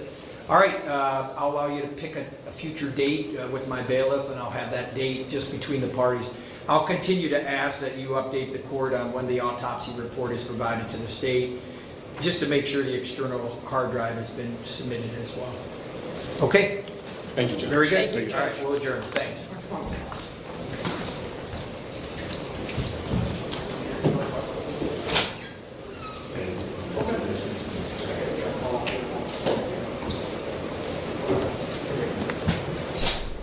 All right. Sorry. All right, so now okay, this is interesting. This is going to be her, this is her arrest in Florida. So she went down to Florida, Kissimmee and Osceola County specifically. And it's just really interesting that Stefan Stearns is from Osceola. It's just south of Orlando. So here, listen to why she went to Florida. We are getting a closer look into a crime Bionca Ellis was arrested for a couple of months before she allegedly stabbed a 3-year-old to death outside a North Olmsted grocery store. Investigator Kelly Kennedy has body cam video from her arrest in Florida. So the most bizarre part about this case is that the crime Bionca Ellis is accused of committing here at Giant Eagle was so horrific and so violent. But when you look at her previous criminal record, it really wasn't. She was arrested for theft at a Walmart here in North Olmsted. And then the video you're about to see was from Florida. She was at a hotel and was arrested for trespassing. And she actually did this on purpose because she told police she had nowhere to sleep and she would rather spend the night in jail. Can I go to go to prison, because I don't have nowhere to go? Well, you haven't done anything to go to jail. But I don't have any money to have a bed to go to sleep in. I'm not even from here. I'm from Ohio. Okay. I was just trying to come here for vacation. On March 25th of this year, a hotel in Kissimmee, Florida called Osceola County Sheriff's deputies because Bionca Ellis refused to leave. She's not being disrespectful, causing a scene or anything, but I just can't have her half sleeping in her lobby. Ellis told deputies she booked the room online, but when she got there, she couldn't pay the resort fee or the deposit, and she had nowhere else to go. There's nobody that can help you right now. You guys don't offer help to homeless people. We do, but we don't have shelters. It's not like a judge or somebody that can give me a prison cell, nothing like that. The deputy told Ellis she could try a church down the road. She eventually agreed to leave and walk to the church, but a little while later, she returned. You're being formally trespassed by the Osceola County Sheriff's Office. Okay. You need to leave the property now. But what about getting arrested? Are you refusing to leave the property? Yeah. Why? Because it's cold outside, I don't have nowhere else to go. Ellis spent more than a month locked up in Florida and was eventually released on April 30th. A little more than a month later, police say Ellis stabbed 3-year-old Julian Wood and his mother in the parking lot of Giant Eagle in North Olmsted. Sadly, Julian did not make it. The 33-year-old is being held on a $5 million bond. Julian Wood's father pleaded with the judge at an earlier hearing to keep Ellis locked up. Just do whatever you can to keep this monster behind bars. Now, as you can see by this growing memorial for 3-year-old Julian Wood here at Giant Eagle, nearly a month after his murder, the community clearly has not forgotten about the toddler. Now, Ellis will be back in court for her pretrial hearing on July 8th, and her trial is tentatively scheduled for December. We'll keep you updated as her case progresses. Reporting in North Olmsted, I'm Kelly Kennedy, 19 News. All right, so obviously this is all last year. So she was supposed to go to trial in December of last year, which would have been a really fast, right? Talk about a speedy trial. That would be just 6 months. But clearly that's gotten kicked down the road, because here we are almost a year later. All right, so here are, this is John Russo, Judge Russo again, the results of the competency test. So this is from August of last year.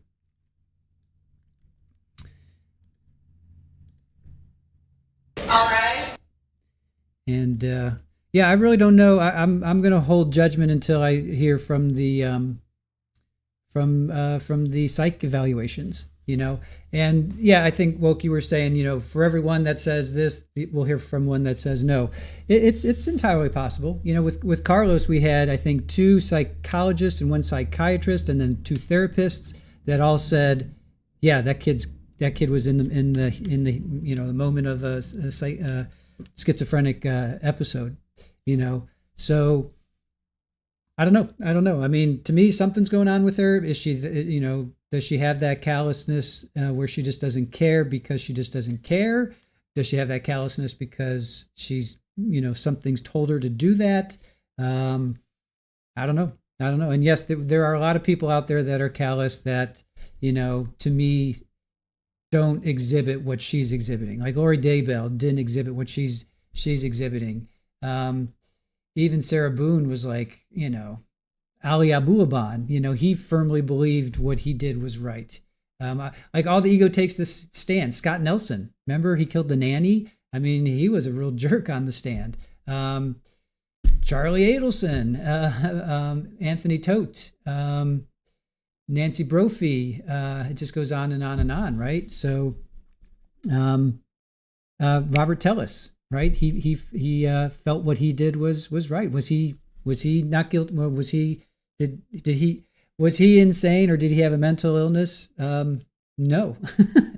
But comparing all those I just mentioned, Ali Abulaban, Anthony Tote, Betty Broderick, Charlie Adelson, Nancy Brophy, Sarah Boone, Scott Nelson, Robert Tellis, just think of all of them and then compare them to her.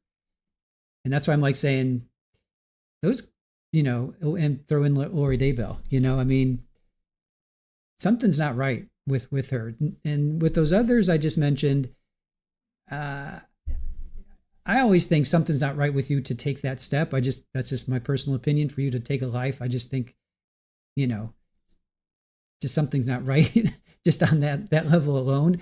But just compare all those I just mentioned, and then to Bionca Ellis. I don't know, just something seems different. So I'm just going to wait to see what the evaluations come back, and we'll take it from there. On both sides, we'll have. Maybe we will have an evaluator come in and say, yeah, no, she's fine, or not. I don't know. We'll have to wait and see.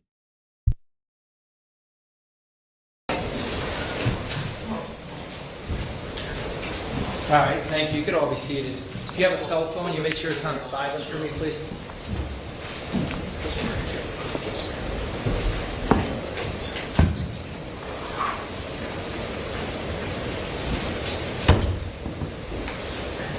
All right, we're here this morning, case number 692-604, Bionca Ellis. She's present in court. Good morning, Miss Ellis. Miss Ellis, we're here this morning after the court received the in-camera report regarding the competency to stand trial report. Based upon the findings of the forensic psychiatrist, I'll place on the record their finding.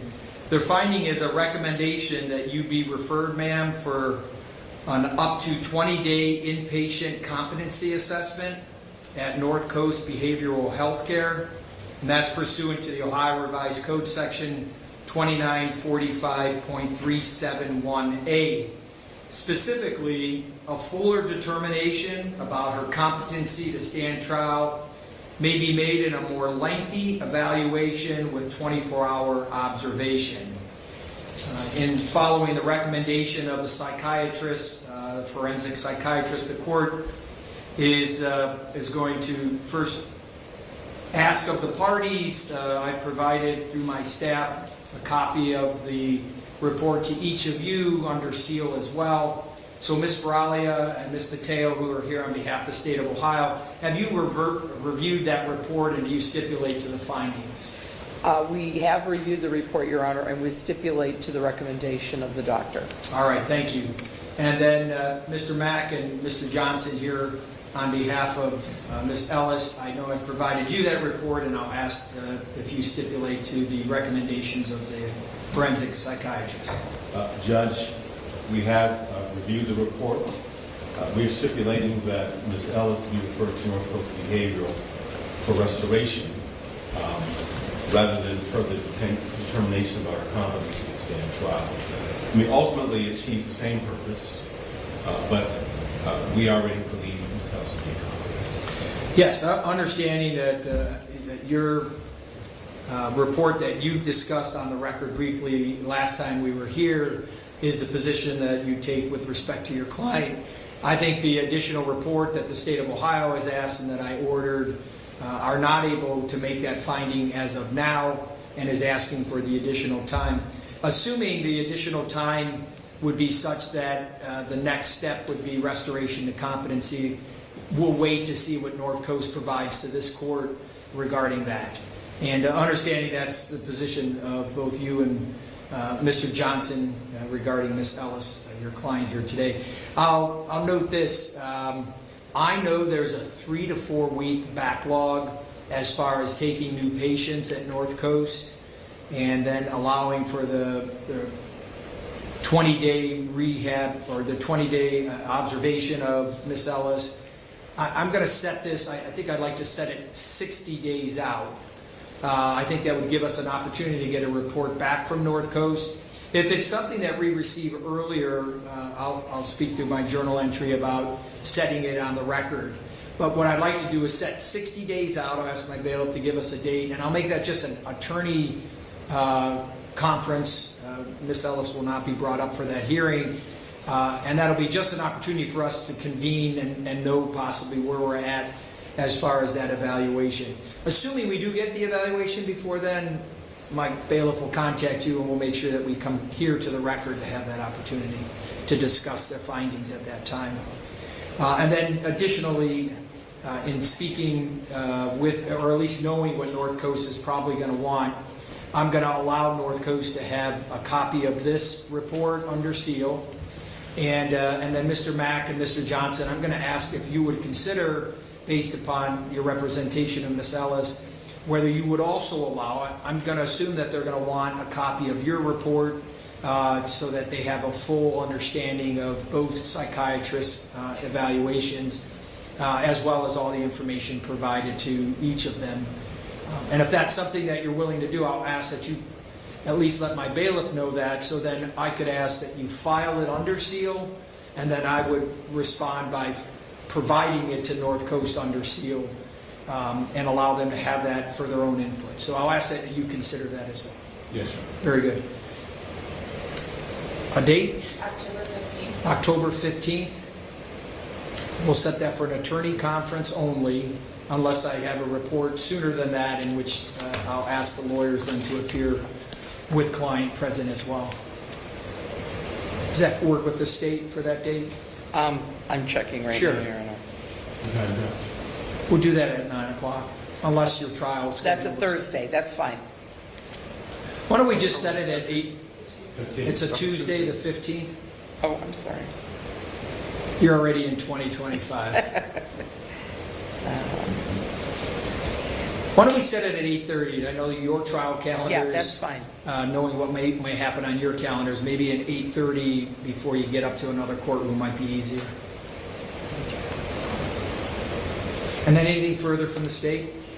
No, Your Honor, I just want to make it very clear that though the defense is mentioned restoration, this by no means is restoration. This is just to determine competency at this stage of the game, and that is what has been determined by the court psychiatric clinic.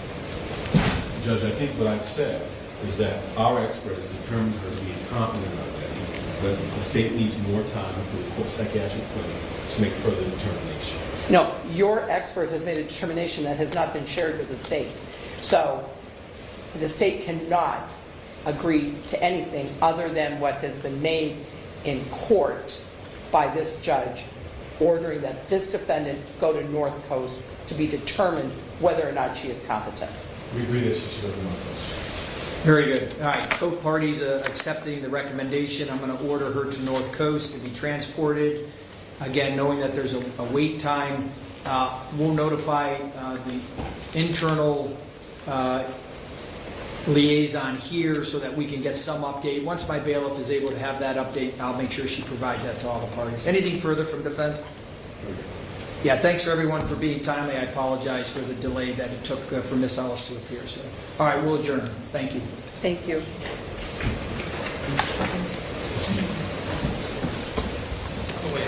Oh, beautiful.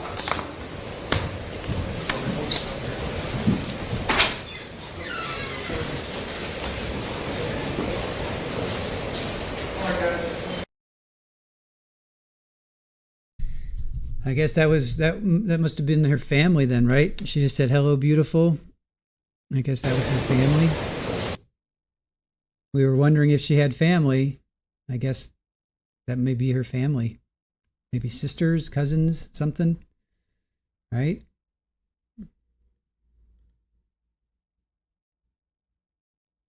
Yeah. Do you guys remember, was it Diabra Redden? Diabra, I think, Redden. He's the judge jumper. Remember him out in, was that Utah maybe?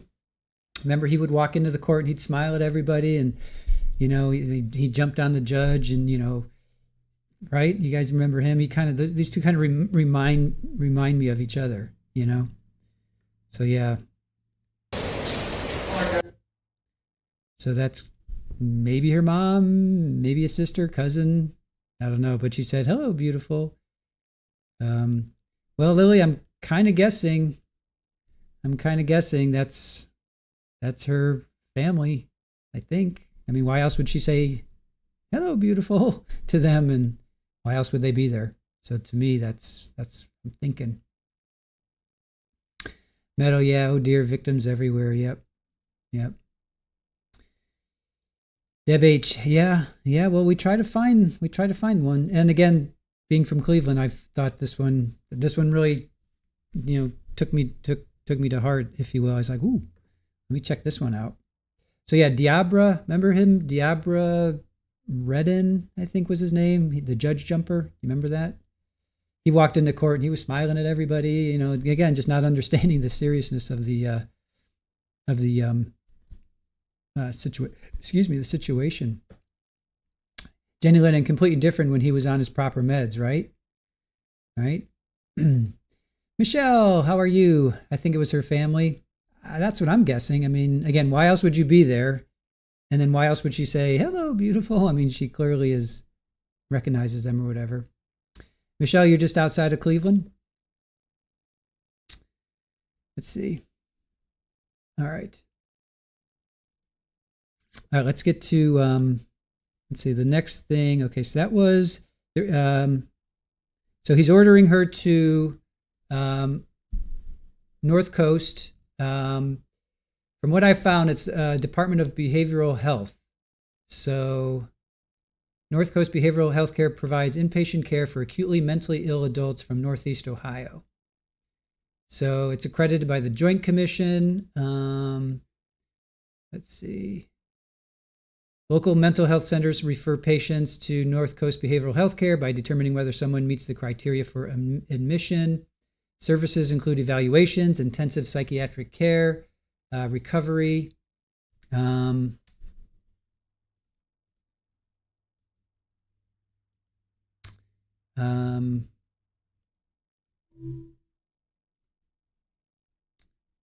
on. Services include evaluations, intensive psychiatric care, recovery, psychiatry, psychology, social services, patient education, occupational and recreational therapy, and work evaluation. So this is in Northfield, Ohio. I think this is where he mentioned. I think this is where he mentioned. So, all right. So that's that. Who knows? Who knows, Kathy? Who knows? I mean, who knows? Just don't know. Hey, Bella, good to see you. Thank you for joining us. Oh, yes, Chris was looking for you yesterday, and I said you were licking your wounds. Let's see.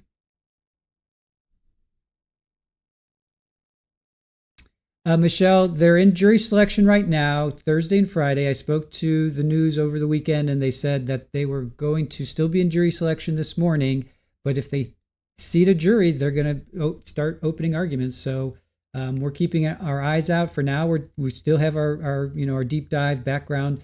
We are going to be covering Jose Soto Escalara. His Spencer hearing is at 1:30, so we will cover that. And in any event, if they seat a jury today, we'll bounce back over and we'll cover this. If they seat a jury and they start tomorrow, we'll pick up on it tomorrow. So don't worry, we will definitely cover this on whatever level we can. We want to be live as best as we can, but if they seat a jury now, we'll have to wait until after Jose Soto Escalara. So, but do not fear, we will absolutely be covering this trial. And I'm really excited about the audio because so many times we complain about the audio. Also wanted to we actually have pretty decent audio. Michelle, yep. Spencer hearing, he got the DP, and this is for the judge to determine if they're going to hear mitigating and aggravating. So both sides are going to argue for and or against, and then the judge is going to make a final decision. So, Hellrider, there you are. Good to see you. Yeah, well, I'll just say this. Your boys are getting beat up right now, but that's as much as I'm going to talk sports ball. Let's focus on the trial.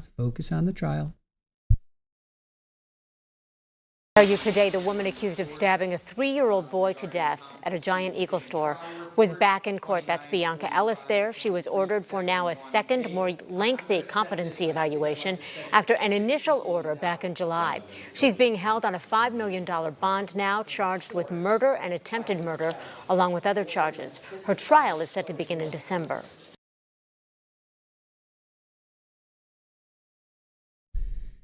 Hitting the wrong buttons. Okay, so Carrie says just check the docket. Only update so far as new defense subpoena issued. All right, yeah, no, we're keeping an eye out, on the feeds, and 2.5 days of jury selection. So they're they're taking their time finding a jury.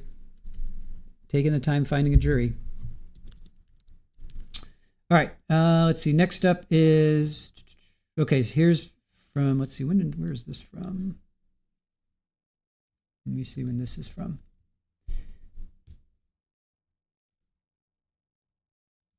All right, so this is from September.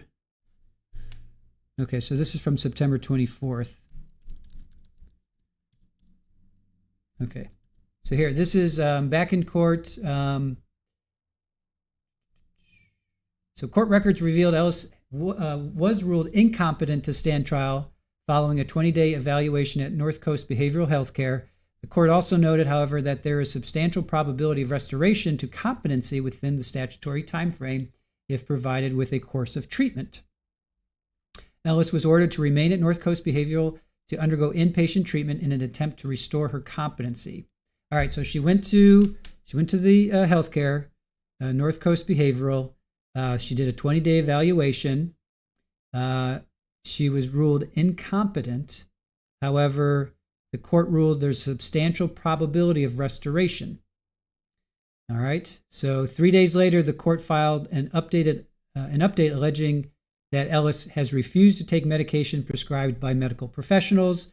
And then the docket shows the court has ordered her to take her meds, authorizing the staff at North Coast Behavioral Health Care to administer medication if she refuses. All right. So this is her back in court. So let's check this out. Yourself, so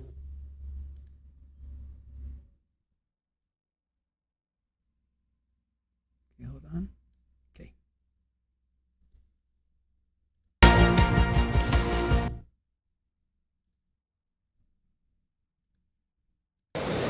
No problem. I'll come in at 7:30. very good. She's on her way in now. Okay. Thank you. You're welcome.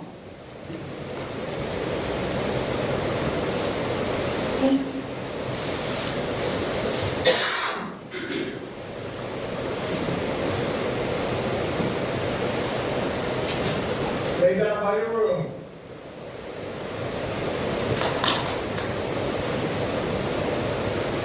So North Coast, your volume's on as well. You can mute it if you want. I just want to know when she's there. I can see it. Okay. Thank you. You're welcome.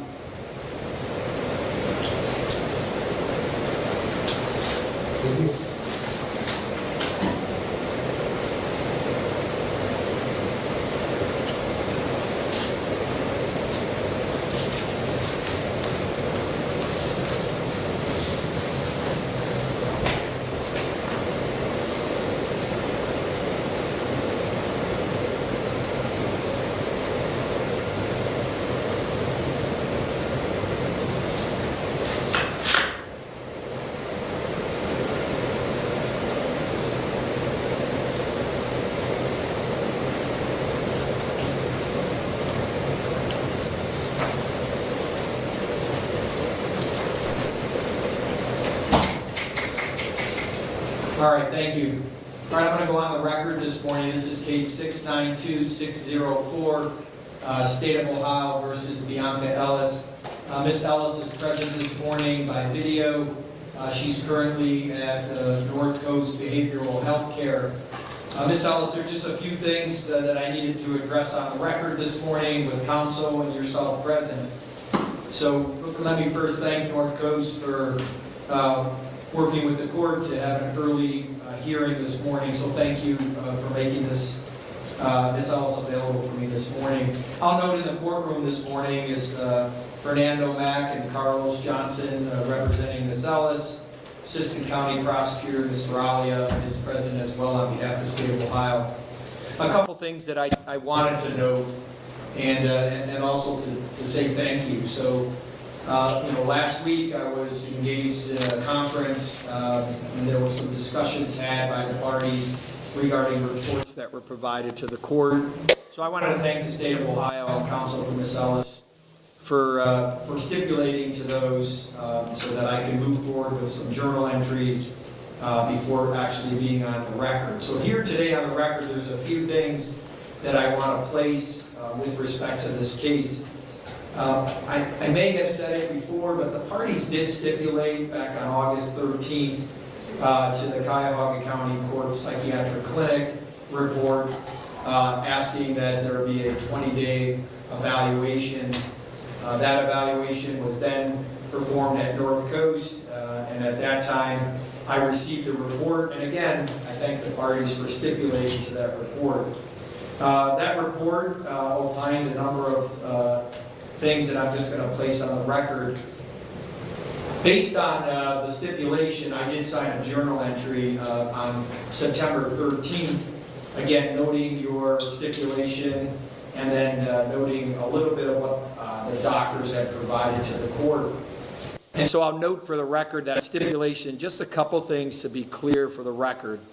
It was the opinion after the 20-day evaluation that with reasonable medical certainty that Ms. Ellis has an unspecified schizophrenia spectrum and other psychiatric disorders, which presented as a mental condition. I thought it was important that the doctor went on to say that while the court psychiatric clinic from Cuyahoga County may have indicated there may have been malingering of Ms. Ellis, that in fact the doctor found with reasonable medical certainty that she was not malingering, and that in fact she was not able to participate because of her psychiatric disorders. The doctor went on and informed an opinion indicating that Ms. Ellis's capacity to assist Mr. Johnson and Mr. Mack with her representation, that due to her mental condition, that Ms. Ellis lacks the capacity to assist in her defense and helping Mr. Johnson and Mr. Mack. And then in summary, the doctor indicated with reasonable medical certainty that Ms. Ellis, again, having these psychotic disorders with her present mental condition, that due to that condition, she's unable to assist in her defense. Doctor went on to say, though, that with reasonable medical certainty, the doctor believes that Ms. Ellis can be restored to competency within the time frame allowed by law if she is provided psychiatric medications to treat her psychotic illness. That being stipulated to, I placed that in a journal entry on September 13th last week.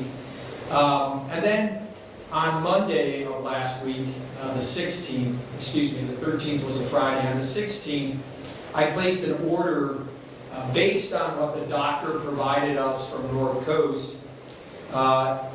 He opined again that involuntary administration of drugs is medically appropriate for her condition, Ms. Ellis's condition. So involuntary administration, meaning if Ms. Ellis cooperated, that the medication is substantially likely to render her competent to stand trial and come back here to the court and face those charges that are currently pending.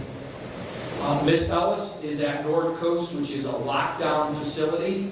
So while she's been moved from our jail in a lockdown facility, she currently is in a lockdown facility where she is receiving her treatment. Doctor went on to say that these medications involuntarily administered are going to most likely have no side effects, will not interfere significantly with her ability then to assist counsel in conducting a trial in this matter.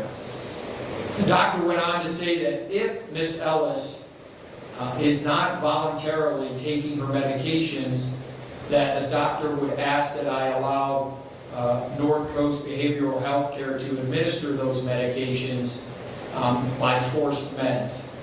I did find that appropriate, and I did sign that into a journal entry that if Ms. Ellis does not voluntarily take her medication, I have ordered forced medication to be provided by the staff of North Coast Behavioral Health Care.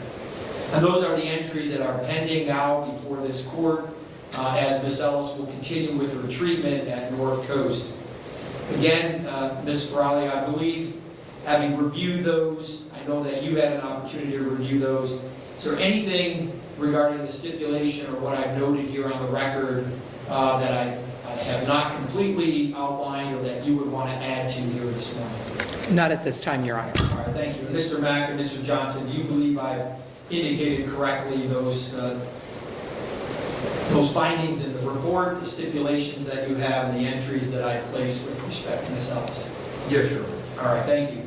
All right, and then finally, I'll just move to just one other thing that I noted as I reviewed the file.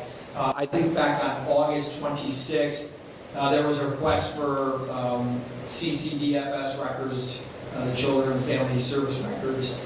I know that I provided those to you both, and I just want to know that you both have had an opportunity, both counsel for the state and Ms. Ellis, to review those records, and if there were any concerns that you had, I'd ask you to let me know that. But Ms. Ferrali, I know the state was provided them. Have you had a chance to review those records? Yes, Your Honor, we have, and we reviewed them. All right, very good. And on behalf of Ms. Ellis? Okay, very good. All right, again, noting those findings by the doctors and the court's moving forward with allowing her to reach her capacity of competency at North Coast. I'll allow that treatment to continue, and if Ms. Ellis is not voluntarily taking her medication, I have ordered the force meds to be given to her by the staff at North Coast. And that's what I wanted to update here today. So until we have further updates from North Coast, the matter will remain pending until her treatment at North Coast. Is there anything further for the state? And again, I thank you for being here early for the court. Not at this time, Your Honor. And on behalf of Ms. Ellis. All right. All right, thank you everyone for being timely. North Coast, thank you. Ms. Ellis, thanks for being present as well. And we'll adjourn here this morning.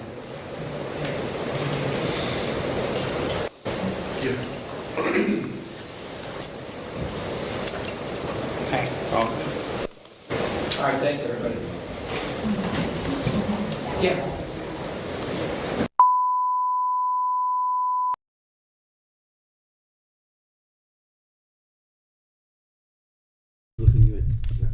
All right.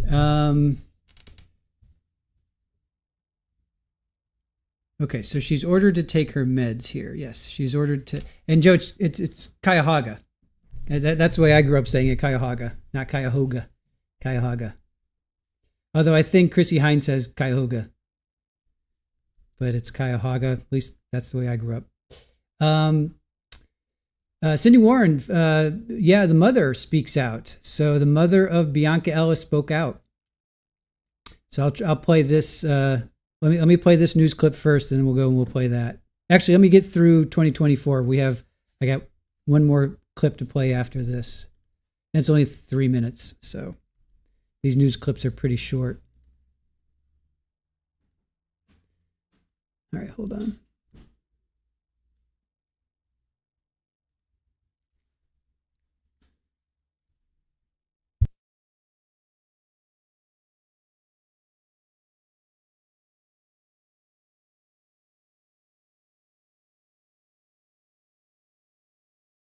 Accused of stabbing a 3-year-old boy to death in the parking lot of a grocery store was in court today. Bionca Ellis is accused of killing Julian Wood and stabbing his mother as well at Giant Eagle in North Olmsted.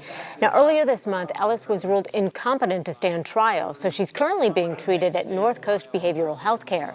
Well, today the judge reiterated she must take all of her prescribed medication, even if by force.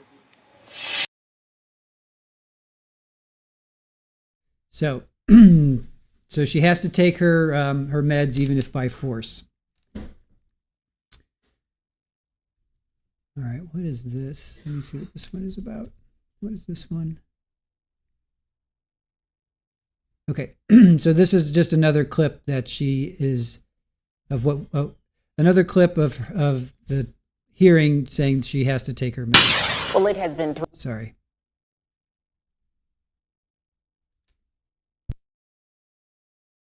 months since a 3-year-old boy was murdered outside of a North Olmsted Giant Eagle. In June, police arrested Bionca Ellis for the attack on Julian Wood and his mother. And last week, she was found incompetent for trial.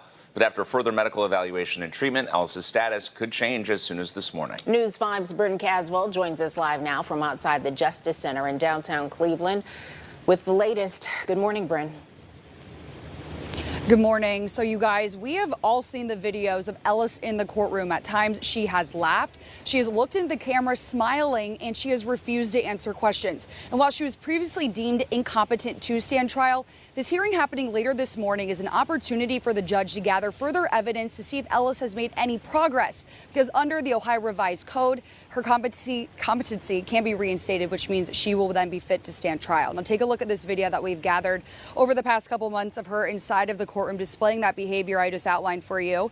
When a defendant is deemed incompetent, it means two things. One, the defendant doesn't have the basic ability to communicate with their attorney, and there's a lack of awareness. Ellis has since been ordered to an inpatient treatment facility at North Coast Behavioral Health. But according to Cuyahoga County Common Plea Court records, Ellis denied medication and medical treatment by staff at the inpatient facility. So the court has authorized the staff to administer the medication despite Ellis's refusal.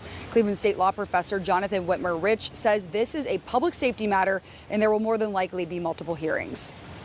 There are a lot of safeguards in place, in particular in a place where, in a case like this, that's a serious charge, and where there is some evidence that the defendant really might pose a danger to others, to make sure that we're protecting public safety by, going through a set of procedures before we would determine that the defendant could, ever be released, if ever.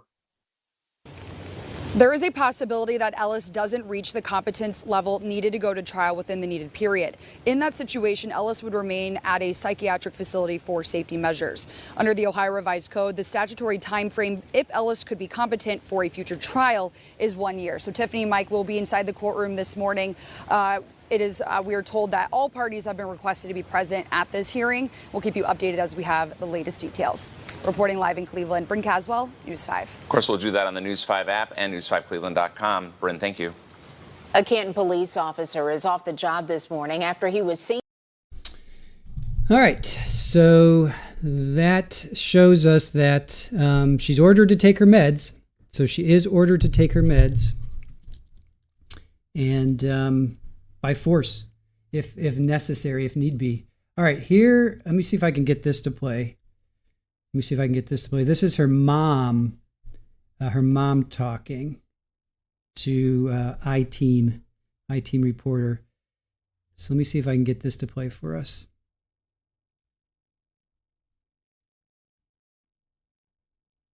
Of course, there's a commercial. Let me skip the ad. Okay.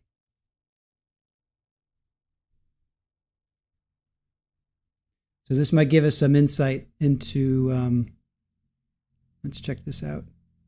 A woman charged with a crime that has outraged Northeast Ohio, the murder of a child at a local supermarket. Here, what we have now learned about the suspect. I-Team reporters Peggy Gallick and Ed Gallick are here now with much more tonight. That's right. The suspect's mother blames mental illness and doctors and the courts not doing enough to help. And the suspect's mother also has a message for the family of the child killed.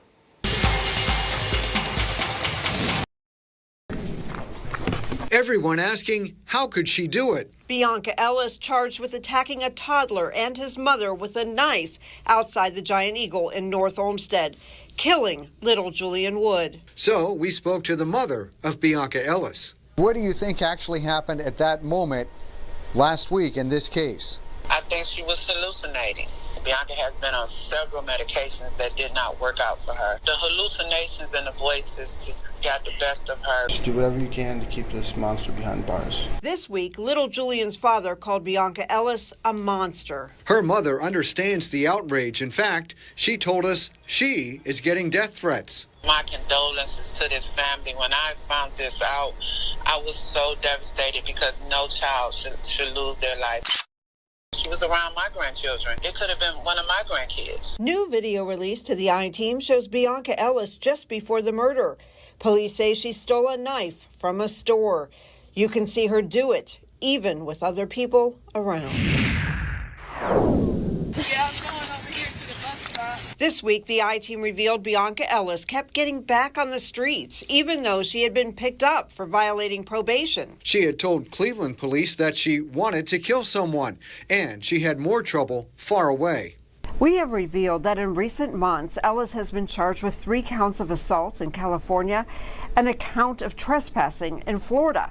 Her mother tells us she has no idea how her daughter even traveled. In California, in Bakersfield, and in Florida. Wow. We also talked about what happened days before the murder. Bionca Ellis got released from jail, even though a magistrate had called for a mental health check. A Rocky River judge let her go. He's told us he didn't see anything to indicate she would turn violent. What would you do differently handling this case or even next time? Nothing. I'm confident in the way that the court handled this matter. I didn't think they looked into it. Yolanda Eggleton told us she believes the court system and the mental health system failed both her daughter and the family of Julian Wood. This won't be the last time, and it's so sad and so tragic that a baby had to lose their life, an innocent baby. A report shows Ellis also claimed that she killed someone in California, but police there tell us that claim was not credible. We also called Ellis's attorney on this case. He told us he's not ready to talk about it.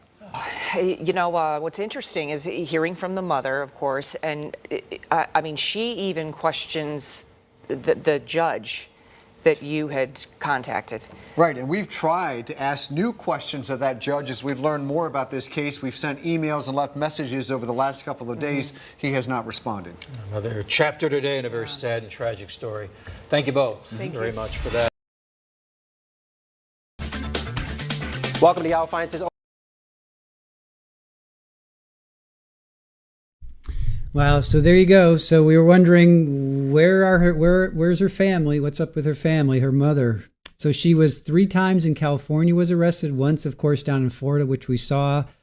She told the police she wants to off somebody. I mean, just, oh man, oh man, oh man. And mom feels terrible, which I can understand, right?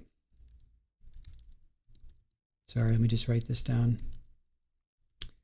I mean, just absolutely terrible. All right, so that's 2024. Now we're going to get into 2025. So here, now we're going to get into 2025. Well, hi. Well, hi, my little, what's up? What's up, little girl? What's up, little girl? Got my little kitties. Kitties are coming around.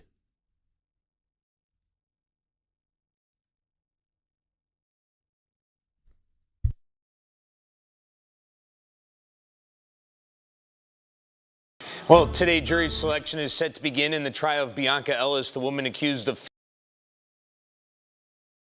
fatally stabbing a 3-year-old boy outside a North Olmsted Giant Eagle. Earlier this week, Judge Russo denied Ellis's attorney's request for a sequestered jury. The judge also says the jury will be kept from discussing the case with anyone or checking media coverage during the trial.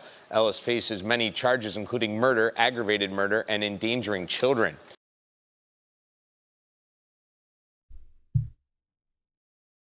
So denied for sequestered. So they're not going to be sequestered. So that was from October 1st. So they're not going to be sequestered. So that's good to know. Will not be sequestered. All right. Oops.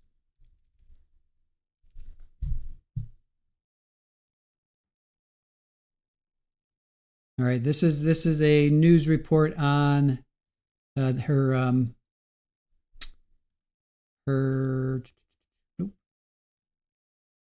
plea deal. I'm sorry, her plea, not her plea deal. She didn't get a deal. Her plea. With Bionca Ellis, Sorry.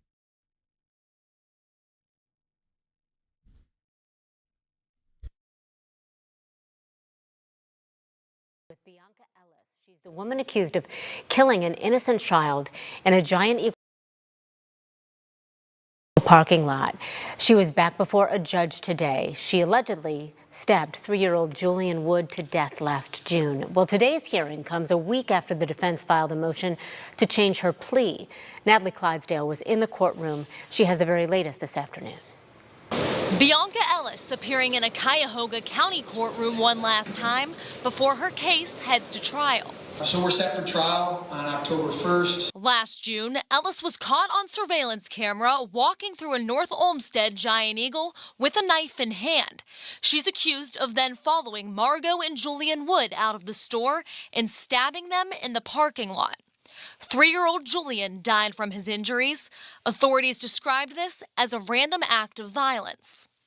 Last week, Ellis's attorneys filed a motion to change her plea from not guilty to not guilty by reason of insanity. The court is aware of that motion on the docket. So at this time, the court's going to proceed in a trial manner. The filing argues while Ellis did kill Julian and hurt his mother, she did not know, as a result of a severe mental disease or defect, the wrongfulness of her actions. Severe mental disease exists, and no one's going to dispute that. On Wednesday, Judge John Russo did not announce a ruling on that motion. However, he did outline the trial schedule, saying jury selection starts on October 1st, opening statements should be wrapped up by the second day, and on the following Monday, the state will present its case. The state says it's ready to move forward and is expecting to have all of the documents it needs by the end of the week. And those will be transferred to the defense as soon as I get my hands on that.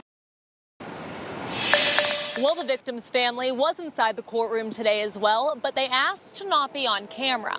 Tonight at 5 o'clock, we'll hear more from Ellis's attorney. All right. We appreciate it so much, Natalie. Thank you.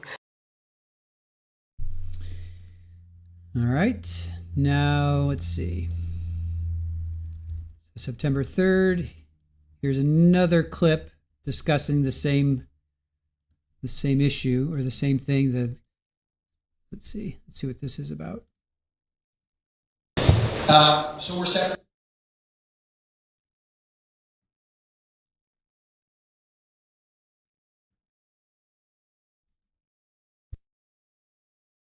trial on October 1st. I know that the parties have been pretty diligent, and I appreciate that as well with your calendars. And I know that as of today, I believe we have no conflicts. Ours starting on Wednesday. There were some of you who have been double booked, well, not double booked, but booked by other judges. I think all of those matters have been either resolved in a way that the judges have allowed this case to move forward in a way without having conflict. So I'm comfortable to say that October 1st we'll start our trial regarding this matter. Regarding that, I'll note for the record that the motion was filed with respect to Ms. Ellis, that motion being filed on August 27th on her motion to enter a plea of not guilty by reason of insanity. The court is aware of that motion on the docket. So at this time, the court's going to proceed in a trial manner. I've asked for 75 jurors to be available that morning so that we can begin our jury process. I believe I've noted to the parties too that in a larger jury such as that, I like to do it on the 12th floor. I've done that recently on a civil case where I brought in a number of jurors. I believe I can fit 60 in the room.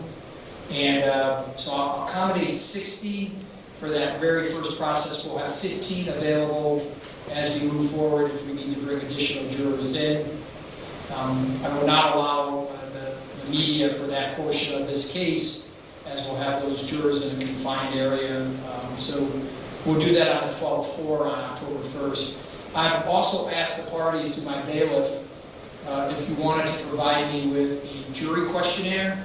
That would be a brief questionnaire for the jurors that they can answer that might be revealing about their knowledge, if any, on this case. And then some other matters that we might want to address regarding the nature of the case, to see if then those documents can be provided to us and you to use in your voir dire of the jury. So I know that both of you are working on that. Ms. Faralia, Mr. Mack, I know maybe you even had one on a different case, but are you working on that together, or do you want to provide samples to me and have me make that decision? Ms. Faralia? Your Honor, Ms. Mateo and I have prepared a questionnaire. We have emailed it to defense counsel. They're going to be reviewing it. And once I think we can come to some type of agreement, if there's an issue, obviously it'll come before the court. but I believe that we can come to some decision with regards to some of the questions that need to be asked, answered by the jurors. All right, very good. And I think on that morning, I'll have the jury commission. Well, let me pause there, Mr. Mack. Is that a fair statement? And your thoughts as well? It is good. Yeah, I'm sorry. And so that morning, I'll ask the jury commissioner to have those 75 jurors pulled right after the introduction, so that I'll get them to the 12th floor, and allow them to fill out the questionnaire. We'll make copies of those and have those provided. And my guess would be that we would start having some discussions with the jury around 10 o'clock. Normally I have that first interaction, which will, I think, give all the parties opportunities to review those questionnaires. If we need a little more time individually, I'll let you have that as well. And then finally, I'll just go to discovery. Is there anything that the state believes is outstanding or have not been conveyed to the defense, or is the state prepared to move forward with trial on October 1st? Your Honor, the state is prepared to go forward on October 1st, though in our review of the discovery that has been sent to defense, the state of Ohio has also inquired as to some other documents that may be relevant in this case, and we are in our efforts. We have attempted to secure those records. I should have those by the end of this week, and those will be transferred to the defense as soon as I get my hands on that. Other than those particular documents that I have spoken to with Mr. Mack, there should not be any other discovery issues outstanding with regards to this case. All right, thank you.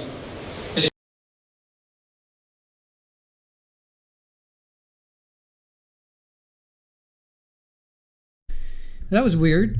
That was a weird cutoff, but all right. So 75 jurors in the morning. So clearly they did not find a jury in that pool. So they're continuing on. That was Wednesday even. That was Wednesday. That was Wednesday, Thursday, and Friday now? I thought it was just Thursday and Friday. My bad. I thought it was I thought it started Thursday, but apparently not. It was Wednesday as well. So again, go figure. All right, so this next one is her final. Oh, different angle. Okay, don't play that. Sorry. Okay. Okay, so this is from. Oh, ouch. July. All right, I got things out of order. Shoot. Sorry, guys. that was the final pretrial hearing. My bad. So this goes back to July and then August. So I got this out of order. Oops. Sorry, guys. So this is actually from July. So I got this out of order.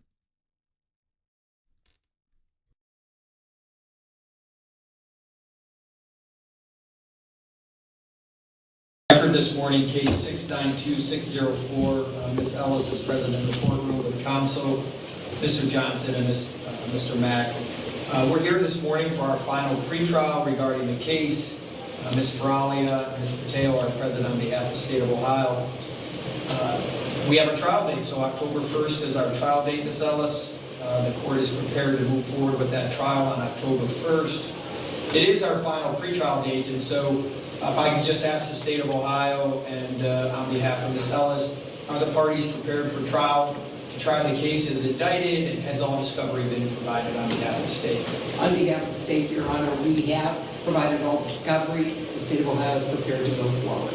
Very good. And on behalf of Ms. Ellis, is there any concerns regarding outstanding discovery or any evidence that has not been turned over? Or are the parties prepared to move forward with trial on this indictment? May it please the court, Your Honor, I believe we have all discovery and we're prepared to go forward. Okay. All right, so I have an October 1st trial date, so there's just a couple things for the court. One would be, as it is now, obviously it's a jury trial. If that were to change, I'd ask that appropriate motions be filed so the court's prepared for that. I'll make sure I order, what I'll probably do is 50 jurors. Just recently, I did that down in the training room. where it was able to have a little more free-flowing with questions and answers. So I'd probably do voir dire in the training room, similar to what I did just recently on a civil matter. And if otherwise, I would just say filing a motion, appropriate motion to let the court be aware of a bench trial if it's going to be something different. And then regarding the matter, if there are any defenses that are going to be made on behalf of Ms. Ellis, I just ask those be filed in a timely manner. Yes, Your Honor. Thank you. Anything further from the state? No, Your Honor, thank you. Anything on behalf of Ms. Ellis? No, Your Honor. Thank you. All right, trial date remains set October 1st. We'll see the parties. What I'd like to do is one final pre-trial date. Normally I do that in the event there might be a change of plea or a resolve to the case. So I was just looking with my bailiff. I think we picked September 4th, which would be a Thursday, 1 month approximately. I like to do before the trial date. Again, I would have an in-person discussion. I do that all the time on every case just to make sure if there's any offers or any requests for a mark that we have those matters reviewed. I did not run those dates by all of you. I'm looking at all your faces and your calendars. But we could do that very early on September 4th. So it is a Thursday. I don't know if that works. I was just going to say, that's a Thursday? It is. Oh, that's fine then. Okay. And we'll just do it at 8:30. Again, it makes it easier for the staff in the jail as well. Does that work with Mr. Johnson, Mr. Mack? Yes, sir. Yes, sir. Okay, very good. We'll see everybody back on September 4th. All right, thank you. We'll adjourn.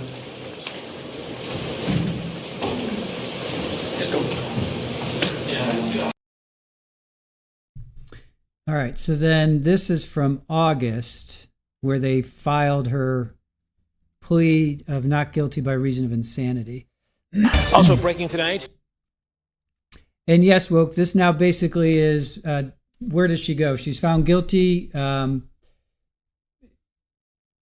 Is she going to go to a mental facility, or is she going to go to prison? So that's pretty much what this is about. New developments in the case against Bionca Ellis, the woman accused of killing 3-year-old Julian Wood.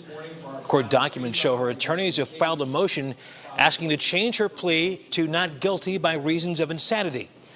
They say after reviewing discovery, interviewing witnesses, and getting an expert opinion, they believe it's the most appropriate move. The motion now goes before Cuyahoga County Judge John Russo.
Welcome back. Shoot, I'm so sorry. Yep, sorry, I was muted. Sorry, guys.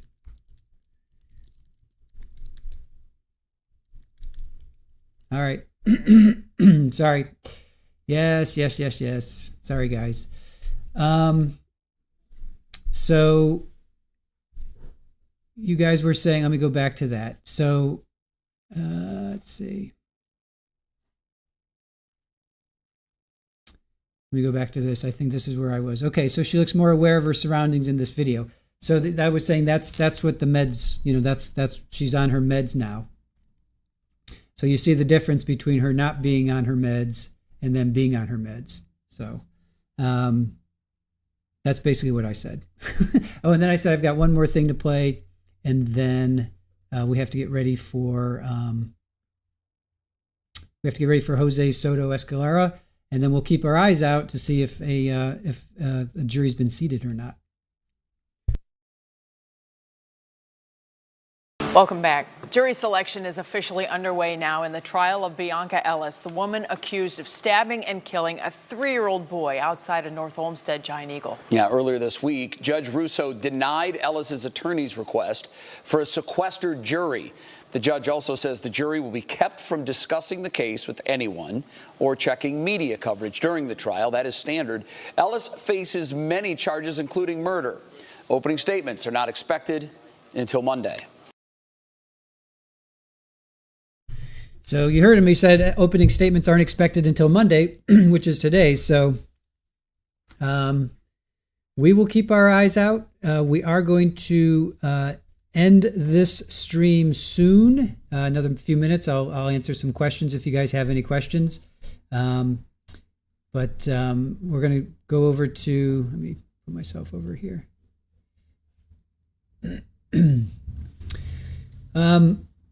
We're going to go over to Jose Soto Escalera because we were covering that trial. That's a DP case. His Spencer hearing is today at 1:30, so that's like another hour for us. So we're going to go do that. I'm going to grab some food in the meantime, and then we'll do Jose. But let's see. Taylor says, let me move you over here. Taylor says, NGRI, not guilty, reason of insanity defense is only used in about 1% of felony cases. Then it's successful about 25% of the time. Very hard to get 12 people to vote. Yeah, that's good. Good to hear. Joanne woke at the time of the killing. She did not know the difference between right or wrong because of a psychotic episode. That's what they're going to argue. Kimbers, thank you. I hope to get to court Wednesday and be in touch. Fantastic. Kimbers, let me put you, send us your info at trialtvlive.com. So shoot me an email. We will not, Virtuous, no. Unfortunately, they're not going to show jury selection, not on this one. So Kimbers or anybody else that's in the area that wants to go, info at trialtvlive.com. Green-eyed cat. Green-eyed cat is back. Aaron says, I'm monitoring this trial closely to see if they start today or tomorrow. I'll give the news station a call too. I'll call them on my lunch break and see what the deal is. Joanne Jedi Platypus is back as well. We're gonna be breaking now, guys. You guys are back just in time for us to break. JMS, 4 states do not allow not guilty by insanity, as too many people are using that defense to evade criminal responsibility. Well, I think you have to have evaluation. You can't just say, I'm insane, not guilty, reason of insanity. You have to have an evaluation, and then from there, you can be told, you can be sussed out pretty quickly whether you're malingering or not, which means just basically you're faking it over a period of time, over a series of tests, of evaluations. So, Kimbers, you called the court. Cool. They didn't have the info yet. All right. Awesome. Thank you. And info at trialtvlive.com, Kimbers. And we'll exchange phone numbers, and then whenever you want to call in would be cool. Let's see. Yeah, so Jose Soto Escalera, we're going to be starting him in about 1 hour. Actually, he starts in an hour. We're going to start probably in 45 minutes or so. Honey and Salt says like a mental health facility in Kern County, California. I don't get that one, but that's cool. Hey, Gina, good to see you. Thank you for joining us. Now that we're going to be signing off in a minute. Joanne, we may have a trial today or tomorrow. Yeah, it's literally any minute now, I would think.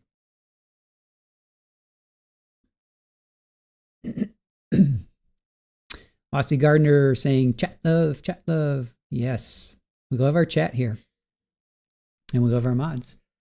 All right, hold on.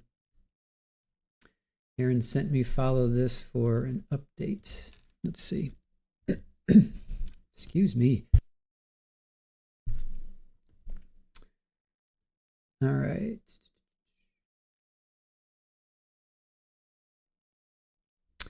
All right, jury selection continues. Jury selection continues. Oh, here, let me check this out. There's always something more to show, right? There's always something more to show. Let me see here.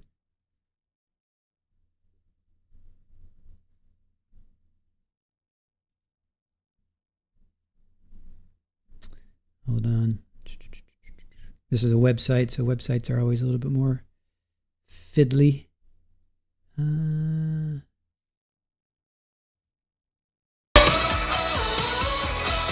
Sorry. Oh, and I can't expand it. All right. I'm not going to show that. All right. So,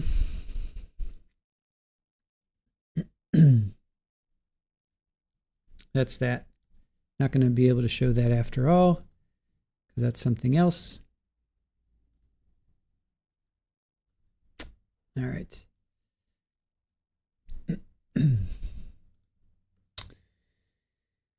Let's see.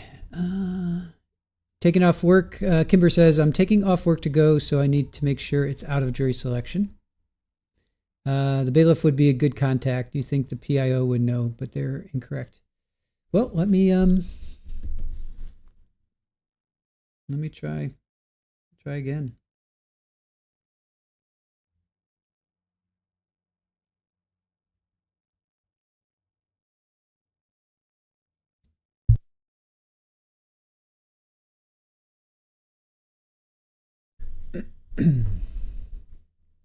WQIC.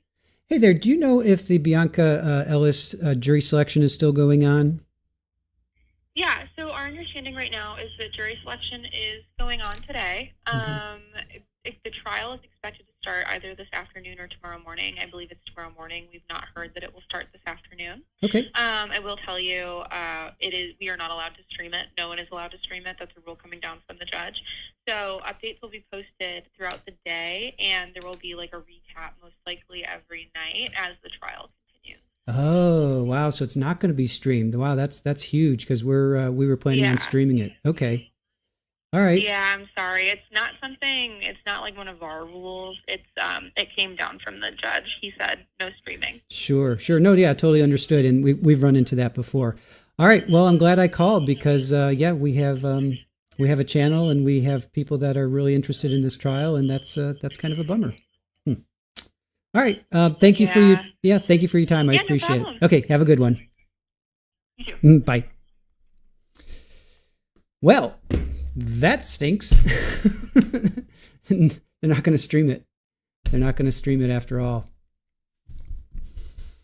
Well, we've heard that before. Hold on. Let's not despair completely. We've heard that before. And we've heard that before.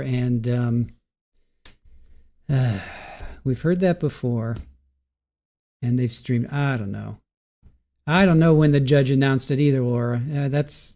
I don't know. We've heard that before, so let's not despair too much. We have heard that before.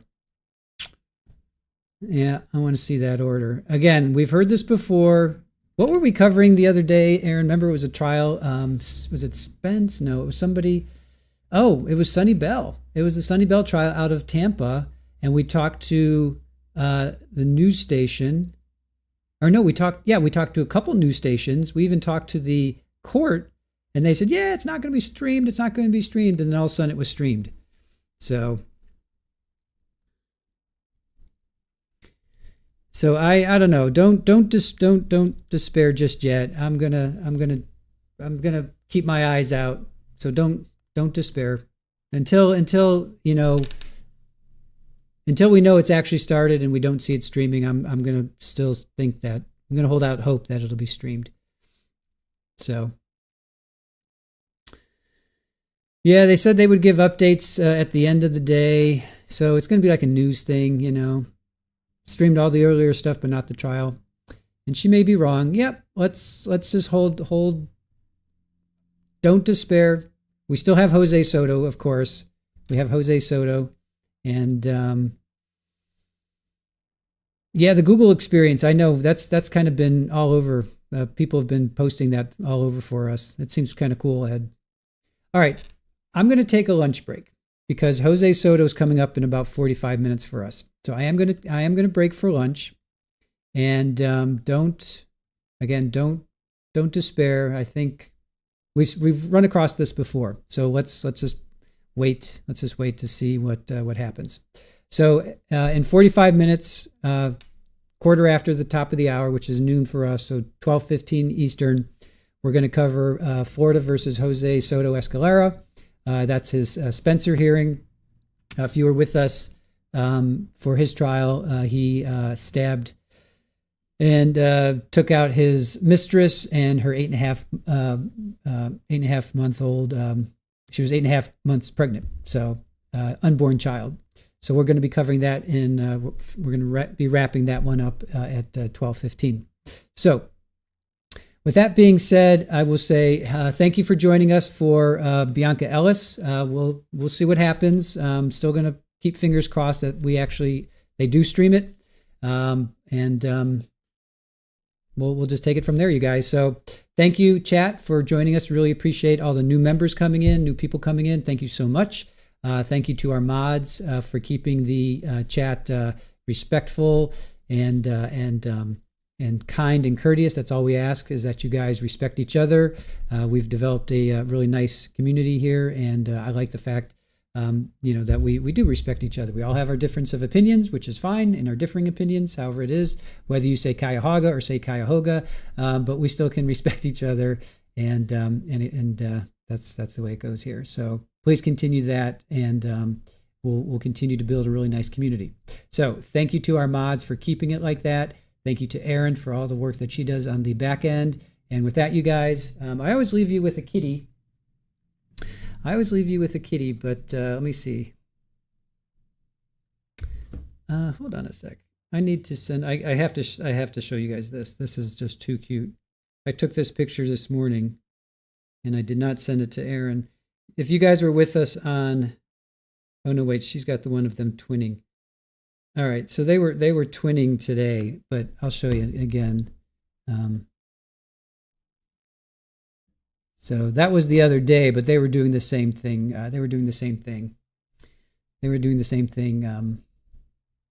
This morning. No music in kitty cam, I know. Yep, no music in kitty cam because there's no lunch break. So we're gonna end this stream. We're gonna pick back up on Florida versus Jose Soto Escalera. And with that, you guys, thank you so much for joining us. We'll see you. Oh, do I have a redirect? Let me make sure there's a redirect. Got to add a redirect. This way you guys don't have to do anything. Redirect has been added. And in case you do not get portaled over, here's where we're going to be, 12:15.